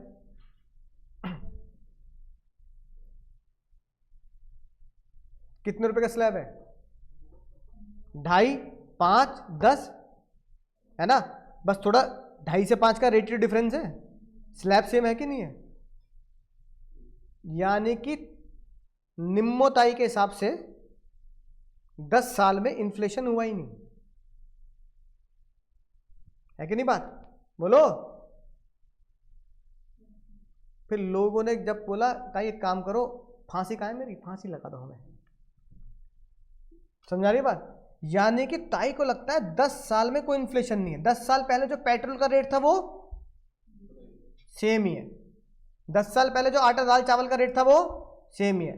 10 साल पहले जो बर्गर का रेट था वो 10 साल पहले बर्गर का रेट पता कितना था? मैकालुटी कितने का था? 50-60 रुपए का था ना, तब 30 रुपए का था 10 साल पहले। तो मतलब अगर तुम अपने बचपन के बर्गर से कंपेयर करो तो इन्फ्लेशन डबल हो चुका है। पहले 30 रुपए का बर्गर आता था मैकडी का, अब कितने का आ रहा है? 60 का आ रहा है ना। ब्रेड पहले आती थी 25-30 रुपए के, कितने की आ रही है? 60 रुपए 65 रुपए। आटा ब्रेड के नाम पे 70 रुपए ले रहे हैं, बताओ है कि नहीं बात? समझ रहे हो? लेकिन ताई के हिसाब से इन्फ्लेशन नहीं हो रहा। बोलो गलत बात है कि नहीं? शाहिद कपूर आ गया। क्या कह रहा शाहिद कपूर? गंदी बात, गंदी। ताई को जो डर सताया वो ये सताया। अब वो सुनना बात। अब ताई कह रही है भाई वोट मांगनी है इस बार चुनाव हुए, पिछली बार विधानसभा के चुनाव हुए ना, अब चुनाव हुए, वोट मांगनी है। वोट मांगनी है, सबसे पहला मुद्दा क्या है भाई? तुम 10 साल से स्लैब नहीं बढ़ा रहे, 10 साल से आटा दाल चावल के भाव बढ़ रहे हैं, लेकिन तुम्हारे हिसाब से इन्फ्लेशन नहीं हो तो एग्जम्पशन नहीं बढ़ा रहे तुम। तो लोगों ने बोला एग्जम्पशन हो जानी चाहिए 2.5 की जगह 5 लाख 10 लाख। ताई कह रही लूट लो देश को, है मेरे घर में थोड़ी जा रहा पैसा। फिर ताई ने बोला चलो एक काम करते हैं, मैं एग्जम्पशन बढ़ा दूं, मान लो 5 लाख बढ़ा दो। होश में सुनना एक बात, 5 लाख मैं एग्जम्पशन कर देती हूँ, 2.5 की जगह कितनी? 5, है ना। सोचो एग्जम्पशन 5 लाख हो जाए, ऐसा हो जाए जैसे रेट है ना 1 और 2, ऐसा हो जाए 5 लाख तक माफ, 5 से 10 20 और 10 से ऊपर, यही तो बनेगा फिर स्लैब। तो लोग खुश हुए, ताली बजाए, बहुत बढ़िया बात ताई, बहुत बढ़िया, 5 लाख तक माफ कर दो। ताई ने फिर एक सवाल पूछा, बहुत ही गंभीर, गौतम गंभीर से भी गंभीर सवाल। ताई ने बोला जो बंदा 20 लाख कमा रहा है उसके मटके में, जो घर में आंगन में मटका दबा है, उसके मटके में भी कितने दबे हैं? 5। और जो बंदा 6 लाख कमा रहा है उसके मटके में भी कितने दबे हैं? 5। अच्छा, जो बंदा 1 करोड़ कमा रहा है, ठीक है, और एक आईपीएल में क्रिकेटर जो 10 करोड़ रुपए में बिक गया आईपीएल में, वो है ना, वो कितने कमा रहा है? रिंकू सिंह, शादी हो गई? तो बताओ, टैक्स पे नजर नहीं है, शादियों पे नजर है, जबकि खाना भी नहीं बुलाया उसने हमें। ठीक है, तो बताओ भाई कितने कमा रहा है वो, है ना? हाँ, बहुत महंगा मिलेगा। पिछली बार बेचारा 50-60 लाख पे था, इस बार तो करोड़ में चला गया। उसको भी कितने मिल रहे हैं माफी के? तो ताई कह रही है यार मुझे बताओ फिर अमीर गरीब में फर्क क्या हुआ? फर्क बता दो अमीर गरीब में। एक गरीब जो 5 लाख 6 लाख कमा रहा है उसे भी 5 की माफी, रिंकू सिंह जो एक ही झटके में 10 लाख कमा रहा है उसे भी 5 लाख। अमीर गरीब में तो डिफरेंस नहीं है ना। हमने कहता है भाई ऐसी बहका बहका के गरीबों को लूट रही हो तुम। तो ताई ने बोला चलो एक काम करते हैं, सांप भी मर जाए और, यानी कि ऐसा जुगाड़ निकालती हूं जिससे अमीर को टैक्स देना पड़ेगा, गरीब को टैक्स नहीं देना पड़ेगा। और जो बात बताने जा रहा हूं ना, अब वही क्या करते हैं, वही न्यूज वाले गलत इंटरप्रिटेट करते हैं। वही न्यूज वाले क्या करते हैं बाबू, गलत इंटरप्रिटेशन करते हैं। अब सुनना ध्यान से, न्यूज में खबर फैली 5 लाख तक टैक्स फ्री, जैसे न्यूज में खबर फैली 12 लाख तक टैक्स फ्री। गलत न्यूज है वो, ना 5 लाख टैक्स फ्री और ना जो नया वाला बता रहे हैं वो भ्रम है सर, भ्रम। आज तुम्हें सच्चाई पता लगेगी। तो जब न्यूज आई 5 लाख तक ताई ने टैक्स फ्री कर दिया, 5 लाख तक टैक्स फ्री कर दिया, तो लोगों ने सोचा 5 लाख तक एग्जम्पशन बढ़ा के स्लैब रेट 5 लाख से शुरू करेगी ताई। गलत जवाब। ताई ने बोला स्लैब बाबू यही है, 2.5 से 5, 5 से 10 और 10 अबव। इसमें कोई चेंज नहीं है, ये सेम है। ये 2014-15 में भी सेम था और ये आज भी सेम है। फिर हम कह रहे ताई तो फिर अमीर गरीब में फर्क कैसे करोगे? तो ताई ने बोला जब तुम इसी स्लैब से टैक्स निकालोगे, होश में सुनना, बहुत ही खतरनाक बात बोलने वाला हूं मैं, जब तुम इसी स्लैब से टैक्स निकालोगे तो टैक्स निकालते टाइम पे जब तुमने शिक्षा के पैसे जोड़े थे, है ना, उसे मत जोड़ना। उससे पहले मैं दूंगी गरीबों को डिस्काउंट। क्या दूंगी बाबू? तो ताई ने बोला स्लैब नहीं बढ़ाऊंगी, क्या दूंगी? डिस्काउंट दूंगी। और ताई ने इस डिस्काउंट का सेक्शन बनाया 87A, डिस्काउंट नंबर, डिस्काउंट दूंगी। हमने कहा ताई बताओ किसको डिस्काउंट दोगी? अब उसमें सुनना, नशे मत रहना, किसको डिस्काउंट दूंगी? तो ताई ने बोला जो हमारे देश में कितने रुपए कमाएगा, जो हमारे देश में 5 लाख तक रुपया कमाएगा उसको मैं डिस्काउंट दे दूंगी। अब जब लोगों को यह पता लगा कि 5 लाख तक कमाने वाले को डिस्काउंट दिया जाएगा तो लोगों ने अफवाह फैला दी कि डिस्काउंट देने का मतलब 5 लाख तक टैक्स फ्री, लेकिन जो 5 से ऊपर कमाएगा उसे मैं डिस्काउंट नहीं दूंगी। बात समझ में? हमने कहा ताई डिस्काउंट बोलो, डिस्काउंट कितना दोगी? तो ताई ने बोला बाबू डिस्काउंट दिया जाएगा 12,500 फिक्स, और जितनी तेरी टैक्स की लायबिलिटी आई है स्लैब रेट से जितनी तेरी टैक्स की लायबिलिटी आई है स्लैब रेट से, विच एवर इज लेस। लेकिन शर्त एक ही है, कमाई कितनी करनी है? 5 या 5 से कम। अच्छा अगर 5 से ऊपर करोगे तो इसका मतलब डिस्काउंट इज नॉट एप्लीकेबल या नॉट, है ना, कंसीडर फॉर इनकम अबव, अब इनकम अबव 5 लाख। समझ में आ गई बात? अब चेक करते हैं, ठीक है। पहला कॉन्सेप्ट, टैक्स निकलता है हमारे देश में स्लैब से। किससे निकलता है? तुम्हारा मेरा आम आदमी का, इंडिविजुअल्स और एचयूएफ का। किससे निकलता है? स्लैब। दूसरा कॉन्सेप्ट, जब अनुपम खेर ने बोला कि आज से शिक्षा स्कूल जाएगी, तो शिक्षा के स्कूल के पैसे भी मुझे भरने हैं और उसकी सेहत के पैसे भी मुझे भरने हैं, तो दोनों मिला के कितना? 4%। फिर क्योंकि 10 साल से हंगामा है, कितने साल से हंगामा है? और ये रियल खबर सुना रहा हूं मैं भाई, ये वो नहीं है, मजाक की बात नहीं। 10 साल से हर एक गवर्नमेंट क्या करती है? चुनाव जीतने का एक, हाँ, उसका एक स्कीम उठाती है ना, और वो एप्लीकेबल कब करती है? चुनाव से पहले। बिजली फ्री, महिलाओं को 2100 रुपये बाई 25, है ना, दिल्ली में चलता है, फ्री बीज जिसे हम बोलते हैं ना। ये सारे नाटक कब शुरू होते हैं? इलेक्शन से पहले। तो ताई को पता होता है इलेक्शन से पहले ही हथौड़ा गर्म करना है और हथौड़ा मारना है। तो जब ये अफवाह होती है ना, ये कब शुरू होती है? ये वो खुद ही कराते हैं, है ना, खुद ही एक अफवाह फैलेगी, बताओ 10 साल हो गए स्लैब रेट नहीं बढ़ा रहे, क्या फायदा, इससे तो कांग्रेस ही बढ़िया थी, इससे तो बीजेपी बढ़िया, समझ रहे ना बात को? तो इससे बढ़िया तो आम आदमी पार्टी को वोट दे देंगे, ये वो है।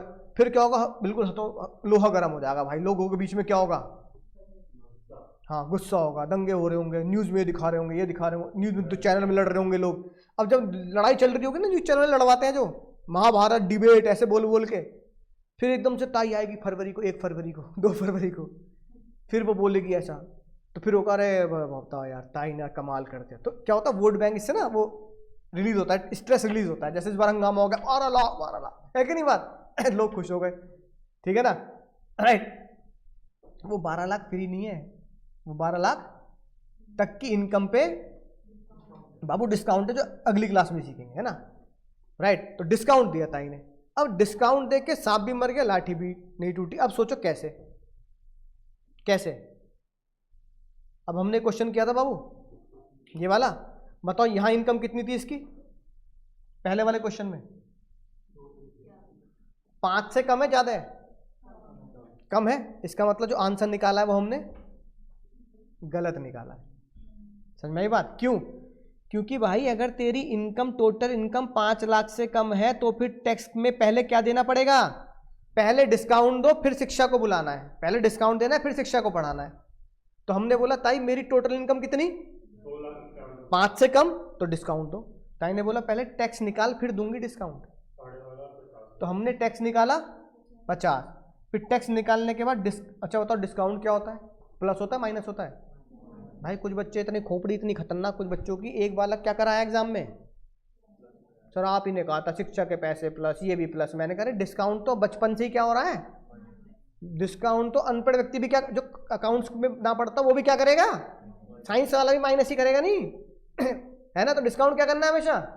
माइनस। ऐड मत कर देना। डिस्काउंट का फॉर्मूला बोलना, बोलो। 12,500 की लिमिट, और टैक्स की लायबिलिटी कितनी निकाली मैंने?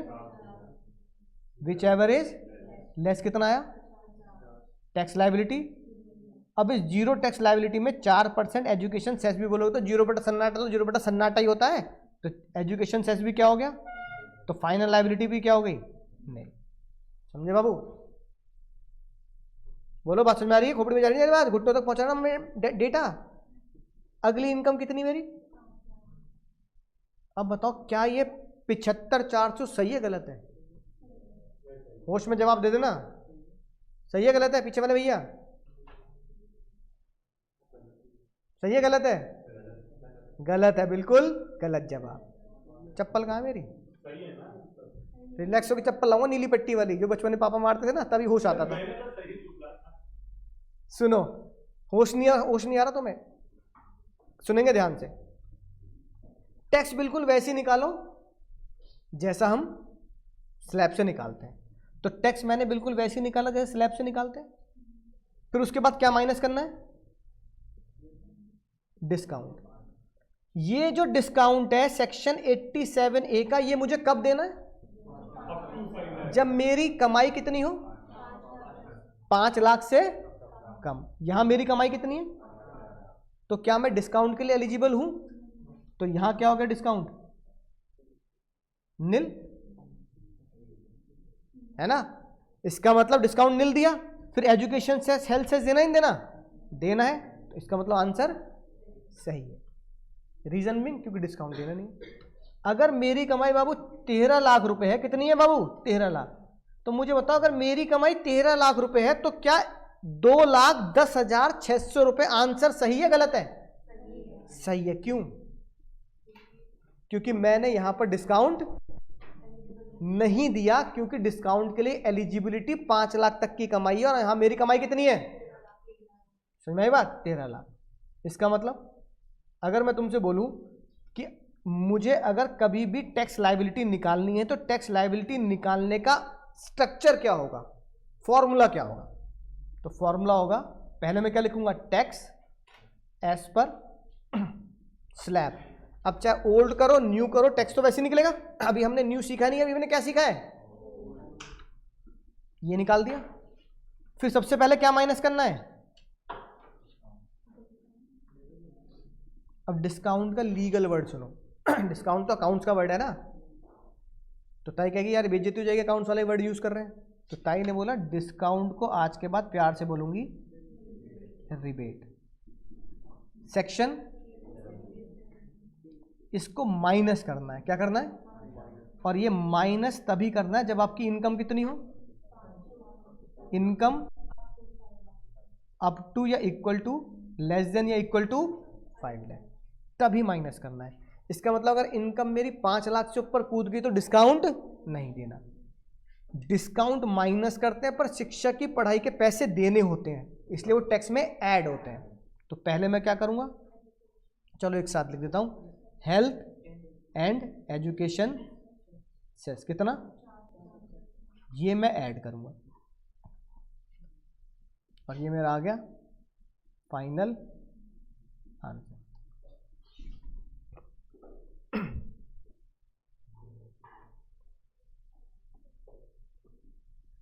बोलो समझ में आ गई ना बात।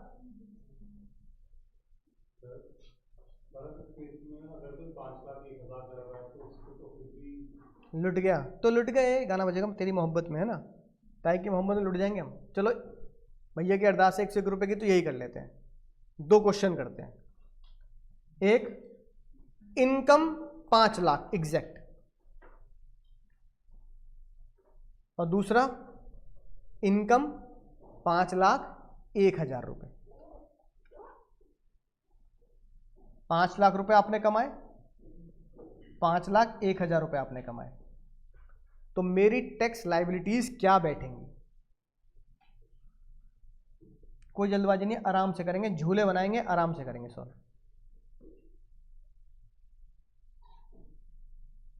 क्योंकि कैलकुलेट तो करके दिखाना पड़ेगा ना, चाहे आंसर नील आए या ना आए, कैलकुलेट तो करना पड़ेगा।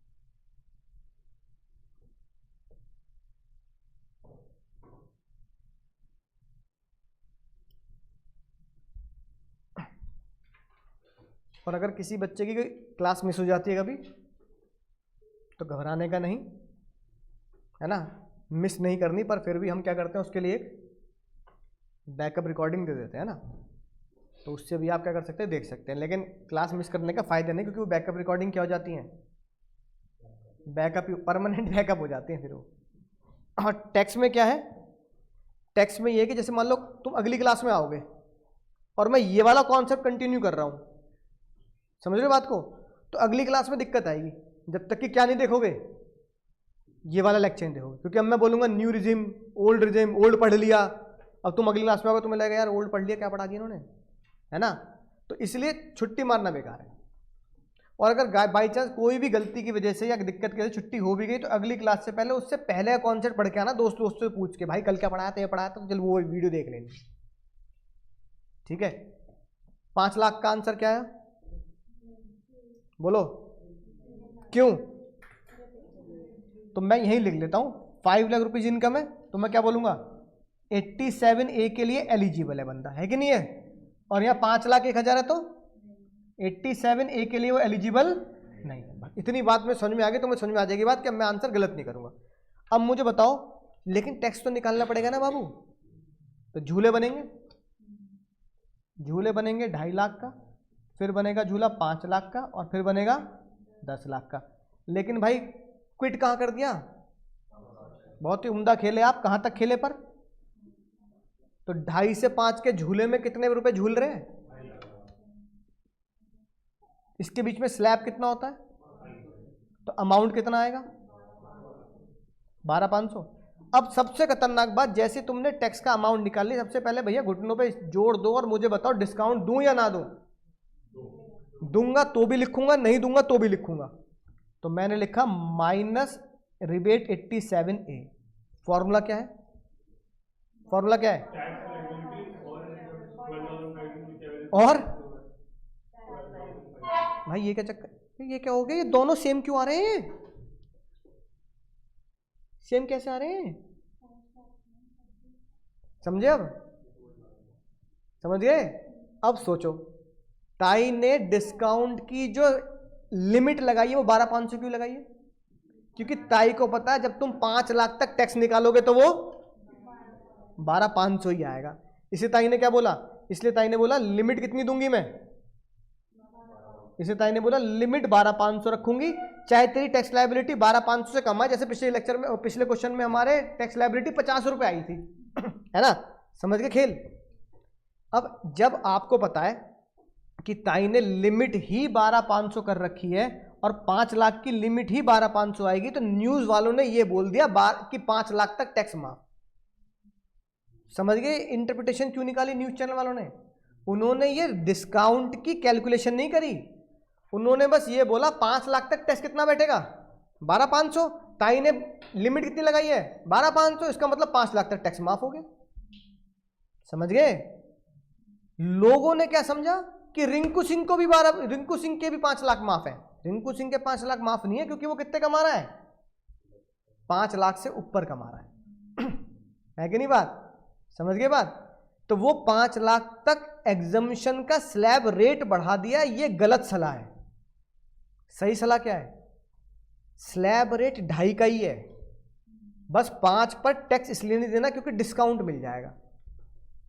दोनों सलाह में फर्क समझ रहे हो भाई? सीए इन्हीं सलाह से जाना जाता है। एज अ चार्टेड अकाउंटेंट तुमने बोल दिया कि तेरे 5 लाख माफ है, तो अगला बंदा फैला रहा सीए सर ने बोला 5 लाख माफ है, तो जो कमा रहा है ना 1 करोड़ वो भी क्या बोल रहा है? 95 लाख पे टैक्स निकालना है, 5 लाख माफ है। गलत सलाह दी। सलाह सही सीए होगा तो क्या सलाह देगा कि माफ 2.5 है, 5 नहीं है। माफ कितने हैं? 2.5 माफ है, लेकिन डिस्काउंट मिल जाएगा 12,500 रुपए का बस। अगर 5 लाख की कमाई है, यानी कि एग्जम्पशन लिमिट बताओ 5 है 2.5 है? 2.5। एग्जम्पशन लिमिट कितनी है? एग्जम्पशन लिमिट 2.5 है। 5 बोल के वो गलत बोलते हैं न्यूज में। एग्जम्पशन लिमिट कितनी है? 2.5 है। नील, ओ सॉरी, विच एवरेज लेस क्या आएगा? 12,500।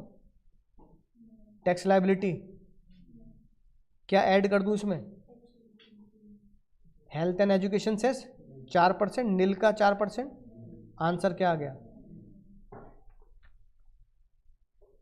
समझ गया? वो 5,01,000 पर स्लैब से निकालो टैक्स। अब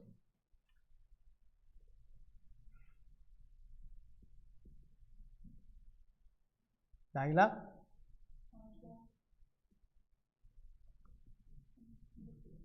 क्विट कहाँ कर दिया भैया ने हमारे? क्विट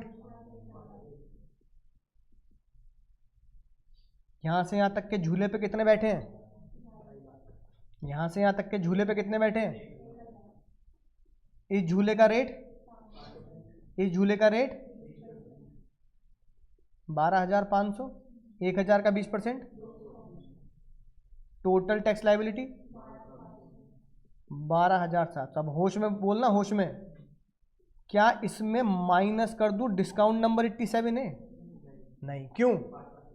5 लाख से ऊपर हो गई 10 रुपये। इनकम टैक्स 1 रुपये में नहीं चलता, इनकम टैक्स चलता है 10 रुपये में। 5 लाख से ऊपर इनकम हो गई, तो इसलिए डिस्काउंट नंबर 87A नील। जब तुम यहाँ नील लिखोगे तो नीचे वर्किंग नोट में एक नोट डाल देते हैं कि rebate of 87A is applicable for those person whose incomes are up to 5 lakh, up to plus HEC 4%। मिलेगा नहीं मिलेगा? ये तो ताई लेगी, शिक्षा को स्कूल में तो भेजना है। 12,700 का 4% 508 रुपये। फाइनल आंसर 13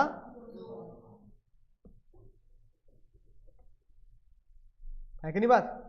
ये दर्द है। क्या दर्द है? 5 लाख से ऊपर होते ही नो रिबेट। 5 लाख से ऊपर होते नो रिबेट। 5 लाख से ऊपर होते आप अमीर की श्रेणी में आ गए अब आप, है ना। अब आपको अब ये मत रो ना 1000 रुपये बढ़ते ही 13,000 रुपये जेब से जा रहे हैं यहाँ। ताई ने बोला ये नाटक मत करो मेरे सामने। अब समझ में आई ना बात? अब तुम्हारे 1000 ऊपर होते ही रिबेट कैंसिल हो गई, टैक्स तो देना पड़ेगा। इसका मतलब 5 लाख तक एग्जम्पशन नहीं है। एग्जम्पशन तो बाबू 2.5 तक ही है। सिर्फ 5 लाख तक मजा डिस्काउंट का मिलता है। इसलिए लोग कहते हैं 5 लाख तक टैक्स फ्री। नहीं, 5 लाख तक टैक्स फ्री नहीं है। 5 लाख तक टैक्स फ्री तब होगा जब स्लैब के अंदर डिस्काउंट लगेगा। समझ में आ गई बात? बोलो समझ गए सर, है ना। तो आज बताओ क्या कॉन्सेप्ट सीखा। अब बताओ, ये बताओ, अब तुम्हें लगता है आई से तुमसे ये पूछेगा स्लैब लिख के बता दे, इसलिए इनकम टैक्स थ्योरी नहीं आता। कोई लॉजिक नहीं बनता इस बात का, right the slab of your financial year. कोई लॉजिक नहीं बनता कि मैं अपने financial, right the slab of old and new. कोई लॉजिक नहीं बनता। वो क्या बोलेगा? भाई तुम्हें दे दी 15 लाख की income, calculate the tax as per old and new. बन गया एमसीक्यू का क्वेश्चन, है कि नहीं बात? क्योंकि 15 लाख से पे तुमसे टैक्स निकाल के उससे तुमसे ये भी जान ले कि तुम्हें ओल्ड आता है या नहीं आता, न्यू आता है नहीं आता। तो इसको थ्योरेटिकल पूछने का लॉजिक बनता नहीं ना। सीधा वो बोलेगा कि भाई इनकम कितनी है, 5-10 टैक्स निकाल के बता दे ओल्ड टैक्स से। तो बच्चा गलती क्या करता है, 5-10 पे, है ना, क्या करेगा? या तो सेस देना भूल जाएगा या फिर डिस्काउंट दे देगा, और यहां पर सेस दे देगा और डिस्काउंट नहीं देगा। ये गलती होती है, जल्दबाजी की गलतियां हैं ये, है ना। पर थ्योरी में कभी नहीं आया कि स्लैब लिख के बता दो। कोई लॉजिक नहीं है थ्योरेटिकल पूछने का। इसलिए टैक्स क्या है? इनकम टैक्स प्रैक्टिकल है। ऐसे प्रैक्टिकल क्वेश्चन जिसे मैं फॉर्मूला बोलता हूँ ना, वो कुछ भी नहीं भाई। ये जो मैंने बताया, अब मैं इसको फॉर्मूला बोल देता हूँ। थोड़ा सा बच्चों के दिमाग में ईजी रहता है कि यार सर फॉर्मूले बताएंगे। फॉर्मूले तो यार रट ही लेंगे, याद कर ही लेंगे। जब मैथ्स के फॉर्मूले, स्टैट्स के फॉर्मूले याद कर लिए थे, सिग्मा एक्स अपॉन एन, ठीक है ना, a² + b² + 2ab, जब ये रट लिए थे तो ये भी रट ही लेंगे, फॉर्मूले ही तो लिखवाएंगे सर। पर तुम समझ गए होंगे, अब तुम इन्हें फॉर्मूला कह दो या प्रोसेस कह दो, एक ही लॉजिक है। और मुझे ये फॉर्मेट और प्रोसेस याद रखना है। तो टैक्स के फॉर्मूले एक्चुअली में ऐसे होते हैं, ऐसे होते हैं कुछ टैक्स के फॉर्मूले, प्रोसीजरल फॉर्मूले होते हैं, है ना। कोई sigma X upon N mean जैसे फॉर्मूले नहीं होते, समझ गए। इस तरह के फॉर्मूले पूरे इनकम टैक्स में, हर चैप्टर के अलग अलग फॉर्मूले हैं, हर चैप्टर के अलग फॉर्मूले, यानी हर चैप्टर का अलग फॉर्मेट है। उस फॉर्मेट को सीखना है, उसमें क्वेश्चंस के हिसाब से डेटा पुट करना है और आंसर हमेशा सही आएगा। अब मैंने अगर तुम्हें ये फॉर्मूला लिखवा दिया, अब तुम इसको फॉर्मूला बोल दो, प्रोसेस बोल दो, फॉर्मेट बोल दो, कुछ ही बोल दो, इस फॉर्मेट में, इस फॉर्मूले में जब डेटा डालोगे क्वेश्चन गलत नहीं होगा। अब इस पूरे चैप्टर को, जो आज पूरी क्लास है, अगर मैं आधे पेज में आधे पेज में रिवाइज करना चाहूँ, इस 2 घंटे का काम मैं कर सकता हूँ, नहीं कर सकता? तो जब मैं 2 घंटे का काम आधे पेज में कर सकता हूँ, इतने सारे क्वेश्चंस में 1 पेज में लिख सकता हूँ। इसीलिए पूरा एक चैप्टर 50 पेज का 5 पेज में, समझ गया ना कैसे आएगा? क्योंकि सारे फॉर्मूले क्या कर दूंगा मैं, एक साथ लिख दूंगा। तो अगर मैं तुम्हें बोलूं आज हमने क्या पढ़ा, तो आज हमने क्या पढ़ा, है ना, तो आप कह सकते हो सर आज की क्लास पूरी मैं आधे पेज में सॉल्व कर सकता हूँ, यानी आधे पेज में रिवाइज कर सकता हूँ। कैसे? सबसे पहला कॉन्सेप्ट पढ़ा, स्लैब भी 2 तरह के होते हैं, ओल्ड और न्यू। तो पहला हमने पढ़ा ओल्ड स्लैब। ओल्ड स्लैब में हमने क्या पढ़ा? 0 से 2.5, 2.5 से 5, 5 से और अबव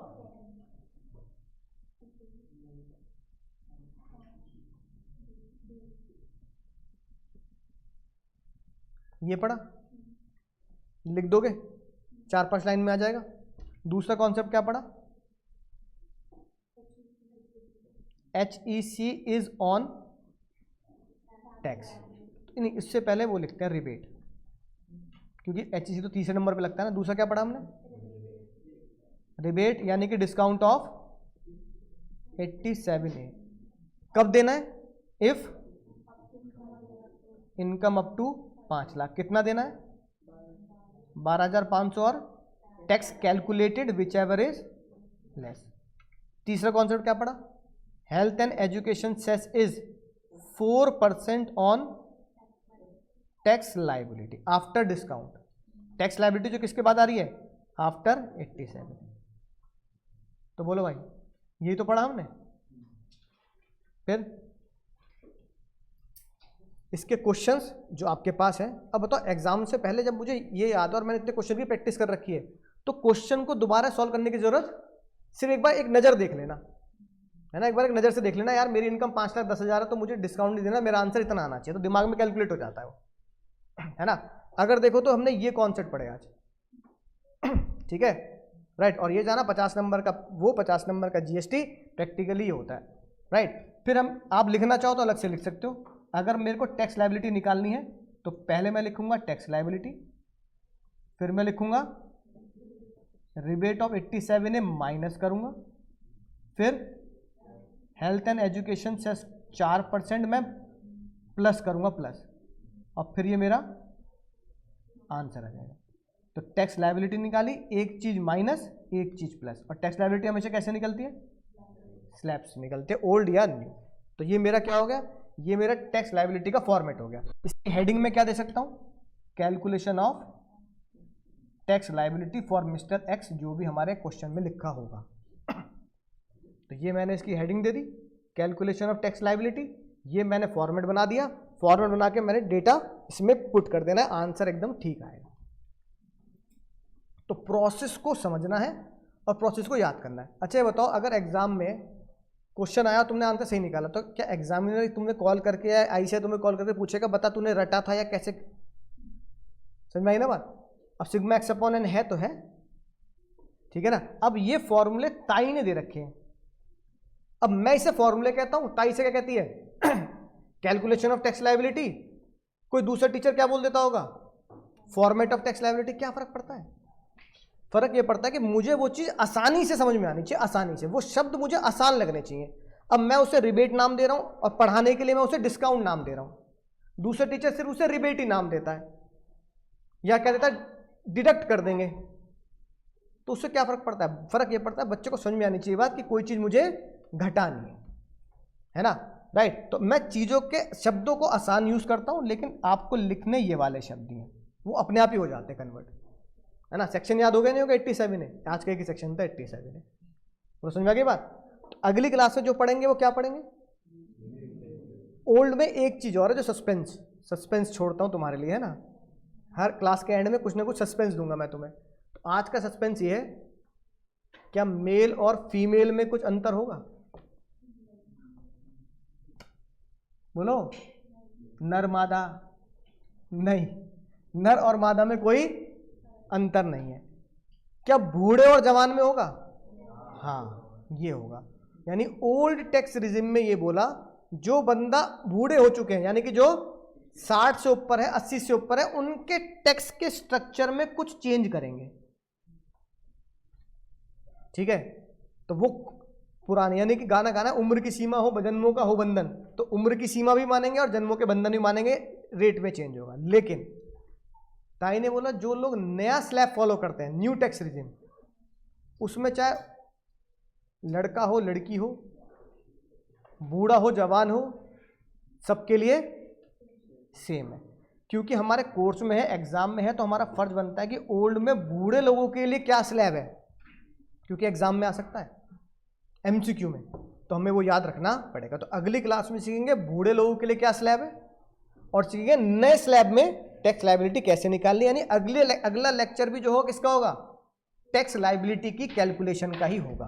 तो जब टैक्स लायबिलिटी की कैलकुलेशन सीख लोगे तो आपका चैप्टर नंबर 1 खत्म हो जाएगा हमारी बुक के हिसाब से। जो हमारी बुक में चैप्टर नंबर 1 क्या है? Tax liability. तो वो चैप्टर खत्म हो जाएगा, अपनी बुक का एक चैप्टर हो जाएगा आपका। जो बुक मिलेगी, जैसे इनके पास है ना, सेम ऐसी बुक मिलेगी आपको ऑफिस से। बोलो समझ गए सर? मजा आ गया सर? ओके चलो, है ना, परसों मिलेंगे सेम टाइम पे, है ना, राइट। टाटा bye bye, take care, thank you. Online वाले बच्चों बाय बाय, थैंक यू।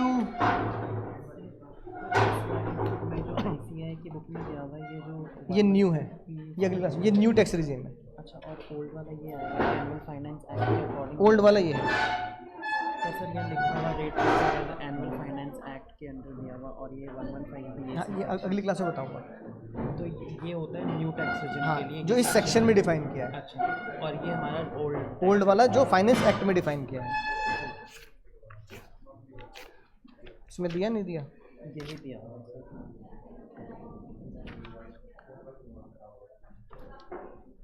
ये सब मैं बताऊंगा अपनी बुक में ना, ये डेफिनेशन है। सर मैंने इसमें पढ़ा था उसमें। हाँ, वो अभी छोड़ दो क्योंकि हाँ ओल्ड इसमें दिया गया होगा कहीं, वो हमें दिख नहीं रहा अभी।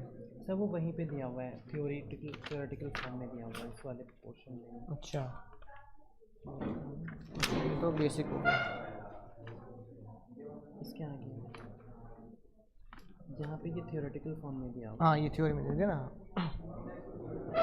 एज पर नॉर्मल प्रोविजन बोल रहे हैं, ओल्ड को ही है ना। है, ठीक है। टोटल इनकम 2.5 लाख जो हमने आज पढ़ा, हाँ 2.5, 5 और 10 नहीं, ये मुझे कंफ्यूजन बस इन दोनों में हो ये रहा है कि new- ओल्ड है या न्यू। ये न्यू है, ये वाला ओल्ड है ना, समझ गए? जो आज पढ़ा है ना, ये आज जो हमने पढ़ा है, ये पूरा ओल्ड ही तो पढ़ा था आज, ठीक है? सर हाँ, वो ना एग्जेम्पशन वाले जो